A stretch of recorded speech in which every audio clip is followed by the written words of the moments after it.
ध्यान लगाया मैंने, उसी दौरान मेरे को पूरा जो है प्लेनेट नज़र आया, अपना जो पृथ्वी लोक है जो। अच्छा, आंखें बंद थी आपको? आंखें बंद हैं और पूरा पृथ्वी लोक नज़र आया।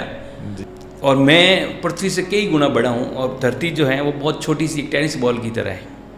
अच्छा। हाँ, और मैंने उस बॉल को अपने हाथों को ऐसे करके, जैसे अपन कहीं मंदिर में जाते नारियल को फोड़ने की कोशिश करते हैं, हाँ। उस बॉल को अपने दोनों हाथों में लेके उसको ताकत लगाना शुरू किया। हाँ। और मेरी जो भुजाएं हैं उनमें अजीब सा बल आने लग गया और उसको मैं दबा नहीं लगा और मेरे को ऐसा लगा कि तो फूट जाएगी। उससे पहले मैंने हल्का सा ऊपर देखा तो सामने ध्यान में दिखा कि गुरुदेव विराजे और गुरुदेव ने नाक का इशारा किया, दबाना नहीं। हाँ, मुख से, सिर्फ मुख से कुछ भी नहीं बोला, लेकिन नाक का इशारा किया कि तोड़ना नहीं है। हाँ। तो मेरे अपने आप हाथ जो है वो वहीं के वहीं फ्रीज हो गए और धीरे धीरे बड़ी मुश्किल से वो शक्ति धीरे धीरे डाउन हुई और वो मेरे अंगुलियां और हमारा हाथ खुला। अच्छा। हाँ, शुरू में मुझे काफ़ी दर्शन होते थे और एक बार स्वामी विवेकानंद जी पधारे ध्यान की अवस्था में ही, जोधपुर आश्रम में ही बाहर ही ध्यान हो रहा था। जी। और जैसे ही ध्यान स्टार्ट हुआ तो थोड़ी देर में वो विवेकानंद जी महाराज साहब पधारे और मेरा हाथ पकड़ के गए, उठने का इशारा किया तो मैं उठ गया। फिर वो मुझे साथ में लेके गए, स्वामी विवेकानंद आपको हाथ पकड़ के जी हाथ पकड़ के साथ लेके गए और बाद में एक बहुत बड़ा पहाड़ जिसके अंदर एक बहुत बड़ी गुफा, जी, उसके अंदर लेके गए। जैसे हम गुफा में एंटर हुए तो सामने एक बहुत बड़ी शिला पे गुरुदेव आसन लगाए हुए विराजे हुए हैं। अच्छा। तो वहाँ जाने के बाद में मेरा एकदम से ध्यान, नीचे के लोग ध्यान कर रहे थे शायद। हाँ, काफ़ी लोग आसपास बैठे हैं नीचे, गुरुदेव सामने विराजे हुए हैं, ऐसा मुझे वो ध्यान में आभास हुआ। और उसके बाद मेरा ऐसा ध्यान खुल गया एकदम से। मतलब विवेकानंद जी भी आपको लेके गए, देखो गुरुदेव कौन है जी, गुरुदेव और नाथों को ध्यान करवा रहे थे, या जी। जो भी गुफा में ध्यान कर रहे थे। क्या बात है, बहुत ही जबरदस्त अनुभूति। तो गुरुदेव ने बड़ी बड़ी होटल्स में रखा, बड़े इवेंट्स भी करवाए। ताज में फिर चांस दिया गुरुदेव ने, तो ताज में आ गए। ताज जो 5 सितारा होटल, 5 स्टार होटल्स भी देखे। जी जी। तो 5 स्टार में भी काम किया और गुरुदेव की कृपा से वहाँ पे मुझे जो हैं, जो हमारे ताज के मेहमान आते थे, काफ़ी लोगों को मैंने पर्सनली रिसीव भी किया है। एक आपको इंसिडेंट बताऊँ, जब नीता अंबानी जी का बर्थडे था जी, तो एक बर्थडे जो जन्म वर्ष है वो जोधपुर में मनाया गया था जी। और उस समय वो मेरी लाइफ का सबसे बड़ा इवेंट था आज तक मैंने जो इवेंट देखे हैं। आपने बताया था 200 करोड़ तो उन्होंने, हाँ, 40 घंटे में उड़ा दिए थे। बिल्कुल वो 200 करोड़ प्लस का इवेंट था जी। तो उसमें ये सीखने को मिला कि कोई बहुत बड़ा इवेंट होता है तो अपने को कितनी तैयारी करनी होती है और उसमें क्या क्या चीज़ें, क्या क्या टीमें, क्या क्या ऑपरेशंस जो हैं वो रेडी रखने होते हैं, क्या क्या, वो एक बड़ा अच्छा एक्सपीरियंस था जी। उस समय मेरे पास में करीबन 1000 से ज़्यादा गाड़ियाँ थी जिनको मैनेज करना था मुझे। जी। और जो गाड़ियाँ दी गई थी उसमें सारी गाड़ियाँ जो है वो करोड़ों रुपए की थी। एक गाड़ी भी कई करोड़। हाँ, क्योंकि सारी एस क्लास मर्सिडीज़ थी, करीबन 300 to 400, 300-400 एस क्लास मर्सिडीज़ जो हैं वो एक गाड़ी 1 करोड़ की हैं। तो उनको मैनेज करना, उनके ड्राइवर्स को मैनेज करना, फिर उनका अलॉटमेंट, सारा VIP मूवमेंट देखना, तो बड़ा अच्छा एक्सपीरियंस रहा। बहुत बढ़िया, बहुत हाँ। बढ़िया। जी जी जी। और मेरी बड़ी इच्छा थी कि मैं इन चीज़ों को आध्यात्मिक ज्ञान सत्संग केंद्र में उसको इम्प्लीमेंट करूं, अपने अनुभवों को। और मन में एक भाव आया कि गुरु के स्थान से कोई भूखा नहीं जाए। उस भाव से मन में आया कि सबसे पहले जो है वो भोजनशाला बनाई जाए। जी। तो उसके लिए जगह का निर्धारण हुआ। आपके मन में भाव आया, फिर एकदम से कुछ चमत्कार हुआ हाँ, क्या? फिर उसके बाद में जैसी भाव आया तो वैसी वैसी व्यवस्थाएं भी होती गई। एक गुरु भाई हैं जो निमाज से हैं, जी अमर सिंह जी, जी। वो एक नए साधक जो जुड़े ही थे गुरुदेव से जी। कुछ घंटों पहले ही, उनको लेके आए। अच्छा। उनका कोई अति महत्वपूर्ण जो कार्य था जी। वो उन्होंने गुरुदेव की से प्रार्थना से की उन्होंने, और गुरुदेव की प्रार्थना से वो हो गया। तो जब वो आश्रम आए तब वो ऑफिस में मैं ही था, तो मुझसे मिले। तो मैंने कहा कहाँ से पधारे हैं आप? तो कि मैं फला बेंगलोर शहर से आया हूँ, मेरा ये अनुभव रहा है पिछले 24-48 घंटों में, मेरे ये फ़ायदा हुआ है। अच्छा। उन्होंने साफ शब्दों में कहा मेरे को ये फ़ायदा हुआ है इतना, जी। और बड़ी गुरुदेव की कृपा रही, मेरा जो काम होना था वो काम हुआ है। तो इसी भाव से मैं यहाँ गुरुदेव के आया हूँ और मैं कुछ करना भी चाहता हूँ। जी। तो मैंने कहा हमारे यहाँ पे एक ये प्रोजेक्ट है, अगर आप इसमें कुछ सहयोग कर पाएँ तो भोजनशाला के लिए। बिल्कुल भोजनशाला के लिए। तो उन्होंने सर स्वीकार भी कर लिया और नंबर भी मुझे शेयर कर दिए कि ये मेरे नंबर हैं, आप कभी भी फ़ोन करना। उसके बाद में मैंने मैनेजमेंट को इसके बारे में अवगत भी कराया जी कि साहब आप है ना भोजनशाला यहाँ बनवाइए और उन्हीं अपने पास में पैसों से व्यवस्था। हाँ जी बिल्कुल, जो 10-15 लाख बिल्कुल कितने उन्होंने जो है एक अच्छी खासी जो राशि है जी जी वो भोजनशाला के लिए दी और उससे अपनी गुरुदेव के आश्रम में एक अच्छी तो अभी वहाँ भोजनशाला बन गई है। जी, बहुत अच्छी भोजनशाला बन चुकी है और मैं उनका इस आपके माध्यम से धन्यवाद भी करना चाहूँगा कि गुरु शक्ति हैं, वही सब कुछ करवाती हैं, वही व्यवस्था करती हैं। आपके तो मन में अगर भाव आ जाए गुरु कृपा से जी और आप अगर बिल्कुल सहज हो जाएं एक अच्छे साधक की तो तरह, निर्मल निश्चल भाव निर्मल है। निश्चल हो जाइए और गुरुदेव से करुण प्रार्थना कर दीजिए, वो कार्य होके रहता है जी और वो कार्य हुआ भी है आपके सामने इतना बड़ा। जी इसके अलावा मेरी एक भावना थी कि कॉल करके या कॉल रिसीवर्स टाइम पे उठे नहीं उठे, रात हो दिन हो, जी तो उसमें क्या बड़ी समस्या आती थी क्योंकि कुछ समय तक मैंने 9-5 ऑपरेट किया था तो बहुत सारे कॉल भी आते थे और जवाब देने में भी कई बार जो है रात्रि में असमर्थता रहती अब थी। रात को 2 बजे कोई कॉल कर रहा है तो बिल्कुल 2 कैसे बजे तक उठाएं? कॉल आते थे तो मेरे मन में भाव आया कि इसको जो है इस तरह से नहीं चलाया जा सकता, इसमें कुछ मॉडर्नाइजेशन, कुछ बड़े सुधार करने चाहिए। जी तो मैंने फिर वहाँ जो भी मौजूद लोग थे उनको अवगत कराया कि अपने को एक जो है वो टोल फ्री नंबर, एक जिसको आजकल आप लोग मिस कॉल नंबर कह रहे हैं, जी जो मिस कॉल नंबर, वो एक योजना बनाएगी जी क्योंकि उससे पूर्व हमारे जो है जो फैब इंडिया और जो कंपनीज थी हाँ उसमें यही हुआ करता था, जैसे ही आपने एक नंबर पे डायल किया तो आपको पूरी डिटेल विद प्रोडक्ट डिटेल सारा उसमें आपके यूट्यूब चैनल्स, उसके इंस्टाग्राम चैनल्स, उसके प्रोडक्ट इमेजेस, सब कुछ उस मिस कॉल देने के बाद में आपके पास सारी डिटेल आ जाती थी। तो जो फैब इंडिया का अनुभव था कि ऐसा नंबर हो जिस पे कॉल कर रहे हैं जी। और आश्रम की पूरी डिटेल मिल जाए और आश्रम Exactly. को उस व्यक्ति की पूरी डिटेल जी, मिल जाए। अगर आप फ़ोन नहीं उठाएंगे, जी। ये मेरी मंशा थी कि अगर कोई व्यक्ति फ़ोन नहीं उठावे तो भी उसको वो गुरुदेव के बारे में सारी डिटेल पहुंचे। पूरी डिटेल मिल। एक चीज़ मैंने पकड़ ली कि गुरुदेव का मंत्र, गुरुदेव ने कहा कि ये मंत्र जो है तेल के धार की तरह चलना चाहिए। अच्छा और मैंने उस दिन से लेके लंबे समय तक उस मंत्र को तेल की धार की तरह ही जपा और उससे मतलब एक तरह से जितना गुरु से प्रेम था उतना ही मेरे को उस मंत्र से भी प्रेम था। बहुत बढ़िया बहुत बढ़िया। और मैं आपके इस चैनल के माध्यम से कह सकता हूँ कि गुरु ही मंत्र है, मंत्र ही गुरु है। अच्छा, मुझे कई गुरु भाई जो है वो इस पे चैनल के नीचे कमेंट्स में लिखते हैं कि हम तो ध्यान भी करते हैं, नाम जप भी करते हैं, हमारा तो ध्यान ही नहीं लगता। जी कई बार मुझे उनको कहना पड़ता है कि भाई तुम नाम जप करते ही नहीं हो ढंग से। जी, जी। ठीक है, तो अब आप बता रहे हो कि नाम जप जब आपने किया, अजपा जब शुरू हुआ और नाम सुनाई दिया तो ध्यान तो कंट्रोल ही नहीं होता उसके बाद। जी जी। है ना, नहीं लगना तो बहुत बड़ी शिकायत है, झूठी हाँ। शिकायत है। वैसे अगर आपने मंत्र जपा है ईमानदारी से तो आपका ध्यान लगेगा ही लगेगा। और मंत्र ही चाबी है, जैसा गुरुदेव ने फरमाया है, जी मंत्र ही चाबी है।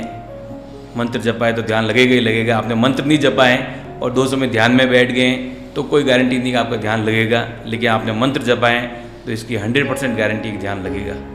और एक आपको एक बहुत अच्छा एक्सपीरियंस बताता हूँ जो अभी मुझे रिसेंटली हुआ जी जी जी जी। काजलवास की भूमि पे। अच्छा तो वहाँ पे जैसे ही मैंने ध्यान लगाया तो वहाँ पे महादेव जो हैं वो नाचने लग गए और इतने विशाल, जितना आप सोच सकते हो उतने विशाल। अच्छा, शिव जी दिखे आप? हाँ बिल्कुल, महादेव ध्यान की नजर अवस्था आए। में आपकी आंखें बंद और आपको हाँ। तीसरे नेत्र से अंदर ही दिख रहा था सब कुछ। हाँ, अंदर ही दिख रहा था और पूरा फील हो रहा था कि अभी काजलवास के समाधि स्थल हैं, उसके चारों तरफ नहाने लगे और उसके बाद में धीरे धीरे इतने विशाल हो गए और पूरी पृथ्वी पे वो छा गए। और वो जब नहाने लगे तो पृथ्वी की धूल मिट्टी भी उड़ाने लगे और साथ में समुद्र के पानी को भी अपने पाँव से ठोकर मारते तो वो भी उड़ रहा था। अच्छा हाँ, वो भी एक बड़ा विचित्र अनुभव था कि मतलब इतने विशाल के समुद्र के पानी को अपने पाँव से यूं थपकी मार के उसको पृथ्वी तक ला रहे हैं, उसके अलग अलग अच्छा। हिस्सों में बिखेर रहे हैं। अरे वाह। इतना विशाल था। वो तो काजलवास में साक्षात शिव विराजते हैं, इससे ये पता चला। जी।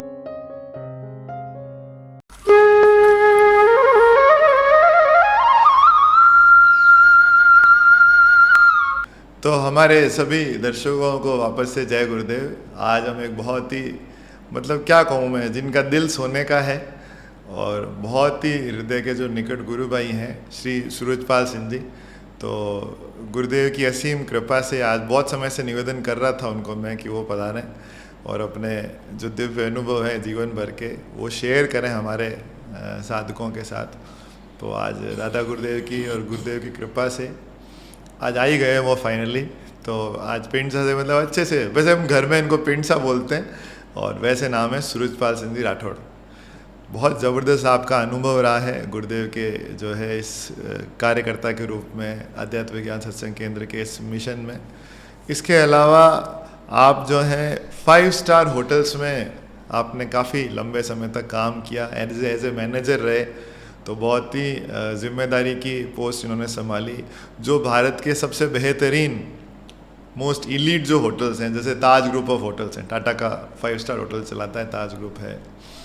एक हमारे राजस्थान का बहुत अच्छा होटल है 5 स्टार मिहिरगढ़, उसको तो पूरा ज़ीरो से स्क्रैच से इन्हीं के देख रेख में वो मिहिरगढ़ जो है वो भी डेवलप हुआ है। ठीक है, तो दुनिया भर की जो अंतर्राष्ट्रीय पर्सनैलिटीज़ है उनसे आपका इंटरेक्शन हुआ उसी दौरान, चाहे वो अमिताभ बच्चन हो, सचिन तेंदुलकर हो, हॉलीवुड की स्टार मैडोना हो। ठीक है, तो बहुत विशाल तो इनका अनुभव रहा जीवन क्षेत्र में। और मैं तो ये चाहता था कि गुरुदेव के मिशन में इनके विशाल अनुभव का लाभ उठाया जाए, क्योंकि इनके पास गुरुदेव की कृपा से बहुत अच्छी स्ट्रैटेजीज़ भी हैं जो अगर मिशन में इम्प्लीमेंट हों तो मिशन के लिए बहुत अच्छा है। तो देखते हैं जब गुरुदेव की इच्छा होगी तब वो इम्प्लीमेंट भी होगी। तो थोड़ा सा सूरजपाल सिंह जी के व्यक्तित्व को, इनका जीवन में क्या अनुभव रहा है उसको सबको जानने का प्रयास करेंगे। बहुत मज़ा आएगा इस कन्वर्सेशन में गुरुदेव की कृपा से। तो सूरजपाल सिंह जी जय गुरुदेव। जय गुरुदेव। है ना, स्वागत है आपका इस चैनल पर जिसका नाम है सनातन द इटर्नल। सनातन का अर्थ होता है जो सदा था, सदा है, सदा रहेगा। तो उसके लिए इंग्लिश में शब्द है इटर्नल, क्योंकि इटर्नल का मतलब होता है अमर। तो ये धर्म अमर है, सनातन है, इटर्नल है, इसीलिए इस नाम से हमने चैनल रखा। और आप जैसे एक से बढ़कर एक साधक इस पे आ रहे हैं, गुरुदेव की असीम कृपा है। तो शुरुआत करते हैं, कहते हैं ना स्टार्ट फ्रॉम द बिगनिंग, शुरू से शुरू करते हैं जी। तो कैसे आप गुरुदेव से जुड़े, किस वर्ष जुड़े, क्यों जुड़े, क्या आपके परिवर्तन आए? तो थोड़ा सा अपने बैकग्राउंड के बारे में बताइए। जी। सर्वप्रथम तो कल के अवतार के श्री चरणों में नमन करते हुए मेरी गुरु कृपा से वार्ता स्टार्ट करते हैं। जी। बड़ी अच्छी यात्रा रही है गुरु कृपा से आज तक आध्यात्मिक जीवन में। शुरुआत जैसी हर साधक की रहती है नॉर्मली, कुछ एक को छोड़ के, वैसी ही रही है। जी जी। करीबन आज लगभग 20-25 वर्ष हो चुके हैं इस मिशन में जुड़े हुए। किस वर्ष जुड़े थे आप गुरुदेव से? 2003 का जो वर्ष है, उस समय मैंने गुरुदेव से जोधपुर आश्रम में दीक्षा प्राप्त की। जी। और वहाँ जाने का जो रीज़न था वो आप सुन के बड़े अचंभित होंगे कि वो कोई मेरी बीमारी नहीं थी, ना ही मैं कोई बहुत बड़ा कोई धार्मिक व्यक्ति था। जी। जीवन जो है वो हमेशा थोड़ी आधुनिकता में रहा, मॉडर्न लाइफ रही थी उस समय। तो ऐसा कुछ इंटरेस्ट था नहीं। और फिर मैं तो वहाँ देखने गया था, लोगों ने कहा कि भाई वहाँ पे अपने आप योगिक मूवमेंट होते हैं, लोग हिलते हैं। जी। तो बहुत ज़्यादा उम्र का तो था नहीं, यंग एज थी, तो हम देखने चले गए वहाँ के अपने आप कैसे हिलते हैं, अपने आप किसी को कैसे शीर्षासन लगता है, कोई क्या बनता है, कोई क्या बनता है, ऐसे ही सोच के, ऐसी भाव से वहाँ गए थे। न गुरु का कोई महत्व पता था, न इस मार्ग के बारे में कुछ पता था, क्योंकि जीवन जो है वो हमेशा उससे पूर्व बहुत अलग तरह का था। जी। जिसको आप कह सकते हैं आधुनिकता से भरा हुआ था। जी। तो एक मॉडर्न बच्चा जो है वो देखने गया था कि यहाँ ये हिलते क्यों है, यहाँ पे योगिक क्रिया क्या होती है। एग्जैक्टली। जी जी। तो वहाँ गए, शाम का वक्त था, मेरे घर से काफ़ी नज़दीक है वो, और उस समय के हिसाब से देखा जाए तो सबसे नज़दीक रहने वाले व्यक्तियों में एक मेरा भी। हाँ, जोधपुर आश्रम के सबसे निकट रहने वाले, इनका घर सबसे चौपासी में, आश्रम में चौपासी में इनका घर, चौपासी में मेरा घर, जोधपुर के अंदर। हाँ जी। हो सकता है गुरु कृपा की वजह से मेरा सौभाग्य के इस शहर में रहना पड़ा।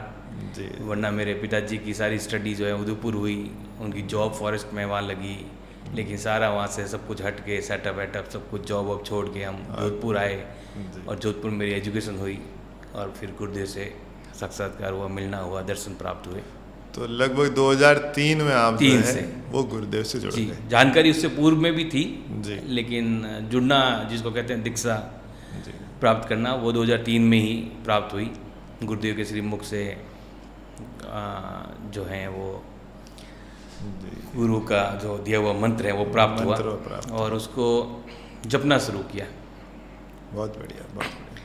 तो मैं आपको ये बताना चाहूँगा कि जब वो मंत्र मिल गया, उससे पहले बिल्कुल अलग तरह की ज़िंदगी थी और जैसे ही वो मंत्र मिला उसी वक्त उसी दिन से एक चीज़ मैंने पकड़ ली कि गुरुदेव का मंत्र, गुरुदेव ने कहा कि ये मंत्र जो है तेल के धार की तरह चलना चाहिए। अच्छा, और मैंने उस दिन से लेके लंबे समय तक उस मंत्र को तेल की धार की तरह ही जपा और उससे मतलब एक तरह से जितना गुरु से प्रेम था उतना ही मेरे को उस मंत्र से भी प्रेम था। बहुत बढ़िया, बहुत बढ़िया। और मैं आपके इस चैनल के माध्यम से कह सकता हूँ कि गुरु ही मंत्र है, मंत्र ही गुरु हैं। बिल्कुल। गुरुदेव ने अपनी किताब में भी लिखी है बात कि अच्छा, गुरु ये और तो मंत्र हाँ, अभिन्न है। जी, कि मेरा बैकग्राउंड इतना कोई आध्यात्मिक रहा नहीं है, लिटरेचर में भी मेरे को इतना कोई ज़्यादा इंटरेस्ट रहा नहीं है, तो मैं बहुत ही साधारण से अपने जो जीवन के एक्सपीरियंसेस हैं वही आपसे शेयर कर पाऊँगा। जी। कि मेरे को इतनी कोई आध्यात्मिकता वार्ता आती नहीं है, तो नहीं, आपके लेकिन लिए- एक्सपीरियंसेस जो रहे हैं वो जरूर आपसे मैं शेयर करना चाहूँगा। आप जिसको साधारण कह रहे हैं वो मेरे लिए और हम लगे हमारे लिए हाँ। असाधारण ही है। तो मतलब उस समय मैंने उस मंत्र को, चाहे गुरु कृपा मान लीजिए, उसको बिल्कुल तेल की धार की तरह ही जपा। बहुत बढ़िया। ऐसा नहीं था कि उसको मैंने कोई सेकंड चॉइस लिया था, या ऐसा नहीं था कि मैं 2 घंटे जप रहा हूँ 1 घंटे नहीं जप रहा हूँ, ऐसा नहीं था। उस वक्त से लेके मैंने कंटिन्यू जपा उसको। बहुत बढ़िया। और वो मैं ये भी नहीं कह सकता कि वो मैंने जपा, वो अंदर एक चेतना थी जो उसको स्टार्ट हो गई और मेरे को 6-7 दिन में ही आजाब जपा स्टार्ट हो गया था, 5-6 दिन में ही।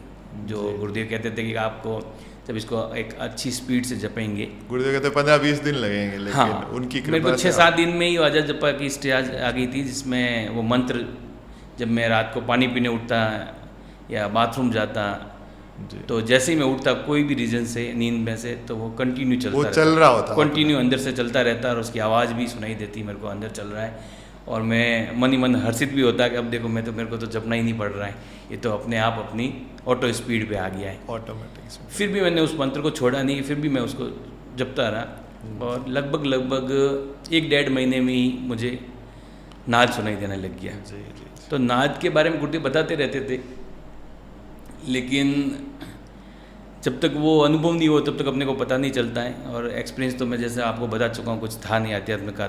जी।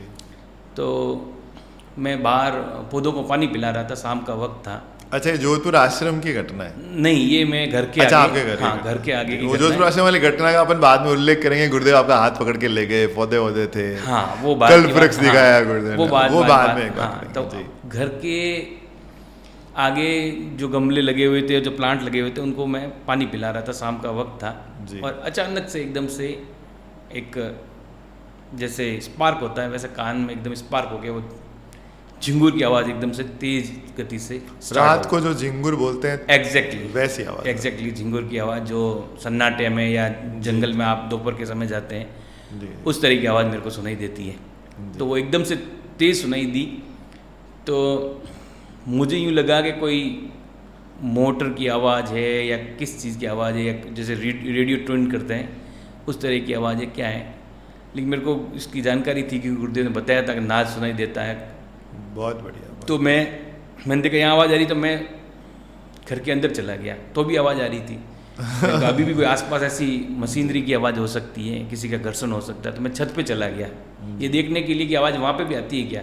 तो छत पे भी आ रही थी। जी। फिर मेरे को सूझी कि क्यों ना कान बंद करके सुना जाए, ये सुनाई देता है। तो मैंने अपने दोनों हाथों से कानों को बंद कर दिया, जी। लेकिन वो आवाज़ फिर भी आ रही थी।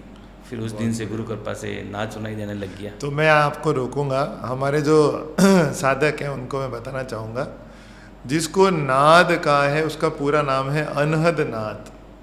अनहद इसलिए कि उसकी कोई हद नहीं है, वो लगातार चलता है, एक बार शुरू हो जाता है तो लगातार चलता है। और नाद के लिए कहा जाता है कि ये ईश्वर का एक तरह से मान लो कि ईश्वर की भाषा है जो यहाँ सहस्त्रार में बैठा हुआ जो ईश्वर है उससे नीचे उतरता है, वो नीचे उतरते उतरते वो नाद में बदल जाता है। और गुरुदेव ने नाद के लिए हमेशा फरमाया है कि इस मंत्र को जब आप बहुत रेगुलर जपोगे तो ये सब सूक्ष्म रूप में नाद में बदल जाएगा। नाद कुछ भी नहीं है, नाद वो जो सूरजपाल सिंह जी को अजपा जब चल रहा था वो अजपा जब भी बाद में एक ध्वनि में बदल गया। ऐसा गुरुदेव के साथ भी हुआ। गुरुदेव को जब गायत्री की सिद्धि हुई तो गुरुदेव जप तो रहते गायत्री मंत्र, लेकिन गुरुदेव को जिस दिन सिद्धि हुई गायत्री की तो गुरुदेव को ऐसा लगा कि मेरे पेट में से भंवरे की आवाज़ आ रही है। और जब गुरुदेव ने उसमें बहुत ध्यान दिया, सूक्ष्म रूप से उसको सुना, तो भंवरे की आवाज़ जो थी वो बेसिकली गायत्री मंत्र अपने आप को तेज गति से जप रहा था। तो जब मंत्र अपने आप को बहुत तेज गति से जपने लगता है तो अजपा जप आगे नाद में बदल जाता है और नाद आगे व्यक्ति को समाधि में ले जाता है। तो ये योग की बहुत ही उच्च अवस्था है अनहद नाद। इसके भी कई प्रकार हैं। कुछ लोगों को लेफ्ट कान में, कुछ को राइट में, कुछ को दोनों में। आपको दोनों में सुनाई दिया? हाँ, दोनों में सुनाई देता है, लेकिन नॉर्मली एक कान में तेज सुनाई देता है, एक में हल्का सुनाई देता है। अच्छा, मतलब लेकिन अलग अलग समय पे अगर बहुत ज्यादा शांति है तो बहुत तेज सुनाई देता है, उसकी बहुत तेज आवाज रहती है। अब सूरजपाल ज्यादा है तो कम सुनाई देता है। सूरजपाल सिंह जी उसको बाहर ढूंढ रहे कि मोटर की आवाज है, लेकिन जब कान बंद की, चूंकि वो तो यहाँ से अंदर से उतर रही आवाज, तो कान जैसे बंद किए तो आपके आवाज हाँ, बिल्कुल। मैंने कंफर्म करने के लिए अपने कान बंद किए भाई ये आवाज बाहर से आ रही है कि गुरुदेव का ये आपके अंदर से एकमात्र ऐसी ध्वनि है जो अंदर से प्रकट होती है, अंदर से प्रकट होती है। तो उसको चेक करने के लिए अच्छा, इसमें एक बात और मैं आपको जो है निवेदन करूं, कई साधकों के इस चैनल पे कई बार आता है कि नाद क्या है, और नाद सुनाई दे तो क्या नाम जप बंद कर देना चाहिए, है ना। हाँ, तो गुरुदेव ने इस बारे में क्या कहा है, आपको क्या लगता है? नाद सुनाई देता है, ये तो गुरुदेव से कई लोगों ने पूछा कि गुरुदेव जब नाद सुनाई देता है तो क्या नाम जब बंद कर देना चाहिए? तो गुरुदेव ने कहा हाँ बेटा, अब वो सूक्ष्म रूप में बदल गया है तो अब आपको नाम जब बंद कर देना चाहिए। नाद सुनाई दे रहा है तो सुनना चाहिए। फिर एक जन ने पूछा, गुरुदेव मैं मार्केट में होता हूँ, भीड़ भाड़ में, वहाँ तो नाद नहीं सुनाई देता। तो गुरुदेव ने कहा बेटा जहाँ नहीं सुनाई दे वहाँ नाम जब कर सकते हो, है ना। हाँ, आपका क्या, आपको मतलब नाद हर समय सुनाई देता था? हाँ, नाद का ऐसा है कि हर एक को अलग अलग उसकी ध्वनि की जो वॉल्यूम है वो अलग अलग तरह से सुनाई देती है। आप बहुत शांत जगह पे हैं तो बहुत तेज़ सुनाई देता है, भीड़ भाड़ वाले एरिया में तो कम सुनाई देता है, कुछ लोगों को भीड़ भाड़ में भी बहुत तेज़ सुनाई देता है। अच्छा, ये भाव प्रदान भी है, मैंने सुना है काजलवास आते तेज हो जाता है। हाँ, भाव प्रदान तो है ही है। आपको जैसे ही आप इसके ऊपर कंसंट्रेट होंगे तो ये तेज हो जाता है। अच्छा, हाँ, जैसे इसके ऊपर से आपका ध्यान हटता है ध्वनि से तो ये अपने आप धीरे धीरे कम हो जाता है, कम हो जाता है। कुछ लोगों को ये बहुत तेज सुनाई देता है। हाँ, मैंने कुछ लोगों के जो नाद के बारे में मेरा डिस्कशन भी हुआ, कुछ गुरु भक्तों ने मेरे को बताया भी है, क्योंकि जो कुछ वक्त मैं आश्रम में रहा तो मेरे पास में कॉल भी आते थे। तो एक हरियाणा के थे गुरु भक्त, उन्होंने एक बड़ा नाद के बारे में बड़ा इंसिडेंट बताया मुझे कि वो उनका घर जो है एक फैक्ट्री से खेत में काफ़ी दूरी पे करीबन 100-200 मीटर पे अपने फॉर्म पे खेत पे रहते थे। और 200 मीटर दूर एक फैक्ट्री थी, बाकी ऐसा कुछ वो पब्लिक एरिया या मार्केट नहीं था जी। और वहाँ पे कुछ कटिंग का काम चलता था। अच्छा, तो वहाँ बड़ी भारी भरकम कटर्स और मशीन्स चलते थे। ठीक है। उस वजह से उनको प्रॉब्लम होती थी हल्की हल्की, लेकिन गुरुदेव से उन्होंने प्रार्थना की तो उन्होंने गुरुदेव की कृपा से वो नाद की जो ध्वनि है वो इतनी तेज हो गई कि उस कटर मशीन को भी उस नाद ने दबा दिया, नॉइज को। अच्छा, इतना तेज नहीं था। हाँ, तो आप अंदाजा लगा सकते हैं कि नाद कभी भी इतना तीव्र भी हो सकता है कि एक कटर मशीन की वॉइस को भी दबा सकता है, लेकिन हर वक्त ऐसा नहीं होता है, हर वक्त एक जैसा नहीं रहता है, काफी धीमा भी चलता है। एक अपने गुरु भाई हैं, अब तो गुरुदेव रात को भी चलता है, दिन को भी चलता है, हर वक्त चलता है। उनको गुरुदेव ने अब तो जज बना दिया है ना, श्री अजीत कुड़ी जी। उनसे भी मैंने निवेदन किया है, कभी वो भी गुरुदेव की इच्छा होगी जब पधारेंगे इस प्लेटफॉर्म पे। अजीत जी को नाद जो सुनाई देता है वो अलग तरह का है, वो एकदम बाजार की भीड़ में भी तेज नाद सुनाई देता है उनको। तो बोले मैंने जिस दिन से नाद सुनाई दिया, फिर गुरुदेव से एक बार हिम्मत करके पूछा भी, तो गुरुदेव से वो बोलते कि हिम्मत नहीं होती गुरुदेव से पूछने की, मेरी भी कभी नहीं हुई।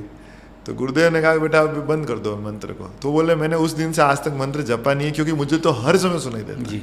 तो सब साधकों की अलग अलग जो है, अलग अलग है वो अवस्था है, पूर्व जन्मों के संस्कार मान लीजिए।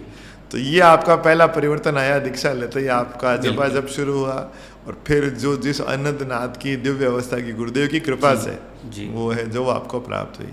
इसके अलावा जीवन में और क्या परिवर्तन आए, क्या आपके आध्यात्मिक अनुभव रहे?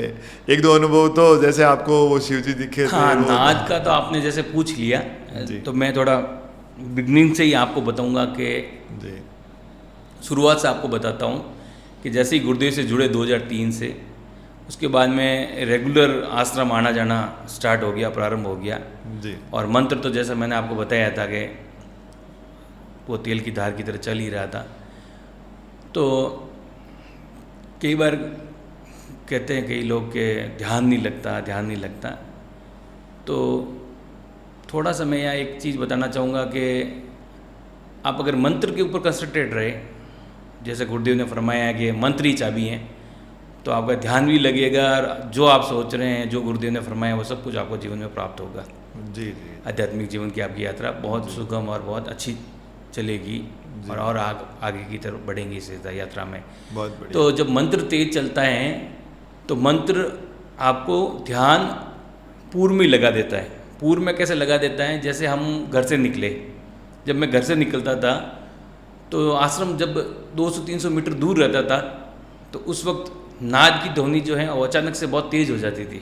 बहुत तेज़ मतलब बहुत तेज़, जी जी काफ़ी तेज़ हो जाती थी। और मेरे को ध्यान स्कूटर हुआ करता था उस समय मेरे पास में, तो मेरे को ध्यान स्कूटर पे लग जाता था।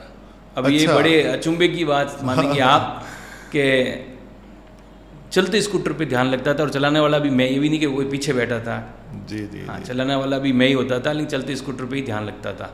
अच्छा तो स्कूटर इम्बैलेंस नहीं होता था? नहीं, गर्दन ऊपर हो जाती थी और जब आवश्यकता होती थी हल्का सा रिलीज मिलता था और मैं मन में सोचता था कि मैं गिर जाऊंगा, लेकिन गर्दन इतनी अखड़ जाती थी कि मैं ऊपर आकाश की तरफ देखता था और स्कूटर नीचे रह जाता था। रोड मेरे को दिखाई नहीं देता था, तो मुझे बार बार डर लगता था कि अब मैं गिर जाऊंगा। लेकिन गिरते नहीं थे। हाँ, तो मेरे को हल्का हल्का आवाज़ के लिए हल्की सी नज़र से मेरे को रोड दिखता था, लेकिन ज़्यादातर नज़र जो है वो ऊपर ही रहती थी। मतलब स्कूटर चल रहा है लेकिन हाँ, ध्यान लग रहा है। हाँ, नज़र जो है ऊपर ही रहती थी जी जी जी। आज्ञा चक्र की ओर। और वो स्कूटर जब आश्रम के पास पहुंचता था तो उस समय वो सिर्फ समय देता था, वो शक्ति जो है कुंडली शक्ति इतना समय देती थी कि वो स्कूटर में ऐसे तैसे खड़ा कर दूं। मेरी इच्छा तो उसको खड़ा करने की भी नहीं होती थी, वो वहीं मैं छोड़ दूं, लेकिन मैं जैसे तैसे उस स्कूटर को स्टैंड पे लगाता और कुछ भी नहीं करता, भागता भागता जाता। और वहाँ गुरुदेव हॉल के के आगे से अंदर चढ़ना में, हॉल हो चाहे गुरुदेव गार्डन में विराजे हो, उसी वक्त मतलब जमीन पे बैठते बैठते ही उसे पूरी, कई बार तो गुरुदेव से प्रॉपर नमस्कार भी नहीं कर पाता था, उससे पहले ही मेरा योगिक मोमेंट स्टार्ट हो जाते थे। जी जी जी। तो ये उस समय बड़ा गुरुदेव जब अच्छा, मुझे कई गुरु भाई जो है वो इस पे चैनल के नीचे कमेंट्स में लिखते हैं कि हम तो ध्यान भी करते हैं, नाम जप भी करते हैं, हमारा तो ध्यान ही नहीं लगता। जी कई बार मुझे उनको कहना पड़ता है कि भाई तुम नाम जप करते ही नहीं हो ढंग से। जी, जी। ठीक है, तो अब आप बता रहे हो कि नाम जप जब आपने किया, अजपा जब शुरू हुआ और नाम सुनाई दिया तो ध्यान तो कंट्रोल ही नहीं होता उसके बाद। जी जी। है ना, नहीं लगना तो बहुत बड़ी शिकायत है, झूठी हाँ। शिकायत है। वैसे अगर आपने मंत्र जपा है ईमानदारी से तो आपका ध्यान लगेगा ही लगेगा। तो और बस मंत्र ही चाबी है, जैसा गुरुदेव ने फरमाया है, जी मंत्र ही चाबी है। मंत्र जपा है तो ध्यान लगेगा ही लगेगा। आपने मंत्र नहीं जपा है और 2 समय ध्यान में बैठ गए तो कोई गारंटी नहीं कि आपका ध्यान लगेगा, लेकिन आपने मंत्र जपा है तो इसकी 100% गारंटी कि ध्यान लगेगा। बहुत बढ़िया, बहुत बढ़िया। अच्छा, सूरजपाल सिंह जी की एक जो है, हम लोग साथ में काफ़ी ध्यान किया हमने कि हाँ। बचपन के दोस्त थे तो कभी साथ में जुड़े थे, साथ में ध्यान भी करते थे। तो एक दो आपकी अनुभूतियां बताओ ध्यान की। जैसे एक तो मुझे याद है आपको शिव जी दिखे थे, एक बार आपको तीसरा नेत्र हाँ। जैसा कुछ महसूस हुआ, वो बताओ। अनुभूतियों का तो गुरुदेव की कृपा से काफ़ी चीज़ें फील हुई। आपने हमेशा अपने मोबाइल की डीपी में आप शिव जी की फोटो लगा के रखते हो, हाँ। उसका क्या मतलब कारण है? दादा गुरुदेव वाला कुछ मामला भारी है क्या? मतलब उसका बताओ। मैं आपको 2-3 चीज़ें शेयर करना चाहूँगा कि जब ध्यान लगने लग गया, अच्छा खासा ध्यान लगता था, तो शायद सबको अजीब लगे और कुछ लोग उसके ऊपर कुछ और विचार भी रख सकते हैं, लेकिन ध्यान की अवस्था में हम काफ़ी दूरी तय कर लेते थे। अच्छा। हाँ जी नॉर्मली मैंने देखा है कि लोग जो हैं वो 10-20 फीट एरिया में रहते हैं और वहीं योगिक मूवमेंट हो जाते थे, लेकिन मेरा जो ध्यान था वो बड़ा विचित्र ध्यान था, एक जगह आप कह सकते हो। जी। इस ऊपर मेरे को कभी भी अच्छा भी लगता था, गर्व भी होता था, और कभी फील होता था कि यार मेरा ऐसा ध्यान क्यों लगता है। जी तो दोनों भाव समान रूप से चलते थे। मतलब आपको योगी क्रिया इतनी होती थी कि आप खिसकते खिसकते कुछ मीटर इधर कुछ मीटर मैं उधर आश्रम के एक कॉर्नर से दूसरे कॉर्नर पे चला जाता था। ध्यान करते इतने हाँ, आपको योगी जो क्रिया मैंने काफ़ी लंबे समय से काफ़ी प्रोग्रामों में ऐसा नहीं देखा है किसी भी व्यक्ति को कि जो 50-100 मीटर कवर कर ले ध्यान की अवस्था में। हाँ खिसकते खिसकते हाँ, वहाँ 100 मीटर 100 मीटर दूर चला जाना और वहाँ पे आँख खुलना ध्यान में, ये भी एक अजीब सा गुरु की कृपा मानो या जो भी गुरुदेव की मानो, आप कृपा है। आध्यात्मिक सब यहाँ यात्रा तो लोग मानो। शिकायत करते हैं ध्यान नहीं लगता। हाँ, लेकिन आपको मुझे बड़ा आनंद आता था। जी जी मुझे उस ध्यान की अवस्था में भी बड़ा आनंद आता था। जी जी उसमें मुझे कभी ऐसा नहीं फील हुआ किसी भी तरह का, मुझे हमेशा आनंद ही आया। लेकिन लोग कई बार कहते थे यार ऐसा कोई ध्यान होता है क्या? देखो हम बैठते हैं तो बड़ी शांति से बैठते हैं, बड़े सलीके से बैठते हैं, जी जी तो ध्यान में हमेशा बड़ा यूँ तीव्रता रहती थी। तीव्रता इतनी रहती थी कि ना तो शरीर कंट्रोल में हो रहा है ना आवाज़ कंट्रोल में हो रही, दोनों चीज़ बड़ी तीव्र रहती थी। जी जी आपको मैंने सुना ओम बहुत जोर जोर से जपो। तो कई बार हॉल में ध्यान करते थे तो मुंह से ओम की ध्वनि निकलती थी, ओम, और ओम की आवाज़ इतनी तेज होती थी और मैं रोक नहीं पाता था। और कई बार जब गुरुदेव कई बार लेट हो जाता था सुबह, तो नीचे हॉल में ध्यान करता तो गुरुदेव कई बार सोए रहते, पौड़े हुए होते, तो मेरे को बड़ी यूँ मन में विचार आता कि यार कैसे करके गुरुदेव इसको रोको, आप सो रहे हो और ये आवाज़ इतनी तेज़ है। हाँ फिर गुरुदेव के सम्मुख भी वही चीज़ होती थी, बड़ी तेज़ ध्वनि निकलती थी। तो फिर गुरुदेव ने कहा कि बेटा आप लोग बाहर बैठ जाया करो, लॉन में बैठ के ध्यान किया करो। हाँ ताकि बाकी सारे लोगों को हॉल में लगवाते थे और हमको कहते थे कि आप लॉन में बैठ जाओ। तो हम एक गेट को जो खुला होता था उससे गुरुदेव को बहुत दूरी से देखते थे और वहीं से नमस्कार प्रार्थना करके ध्यान प्रारंभ करते थे। और हमारे लिए गुरुदेव पूरा वो जो घास का मैदान है वो खुला छोड़ देते थे और वो वही योगिक मूवमेंट होते थे योगी क्रिया जो कम से कम 50 मीटर 100 मीटर का एरिया है, उस पूरे एरिया में जितना कूद फान होती थी वो सारी एक्सरसाइज, योगा, मुद्राएं, प्राणायाम सब साथ ही चलते थे और बड़े लंबे समय तक चले। जी जी मैंने देखा आपको सैकड़ों आसन लग गए उसमें।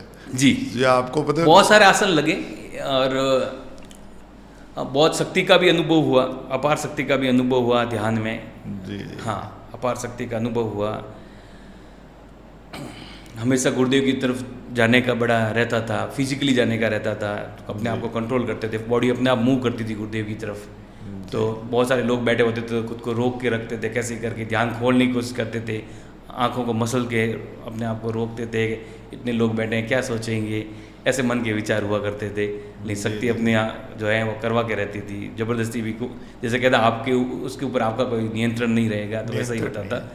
और कई बार अनियंत्रित भी हो जाती थी वो योगिक क्रियाएं और कई गुरु बड़ों को थोड़ी मशक्कत भी करनी पड़ती थी ध्यान खुलवाने के लिए। जी जी तो ऐसे अनुभव रहे। एक बार की बात है, मैं आपको शेयर करना चाहूँगा। ध्यान लगाया मैंने, उसी दौरान मेरे को पूरा जो है प्लेनेट नज़र आया, अपना जो पृथ्वी लोक है जो। अच्छा आंखें बंद थी आपको? आंखें बंद है और पूरा पृथ्वी लोक नज़र आया।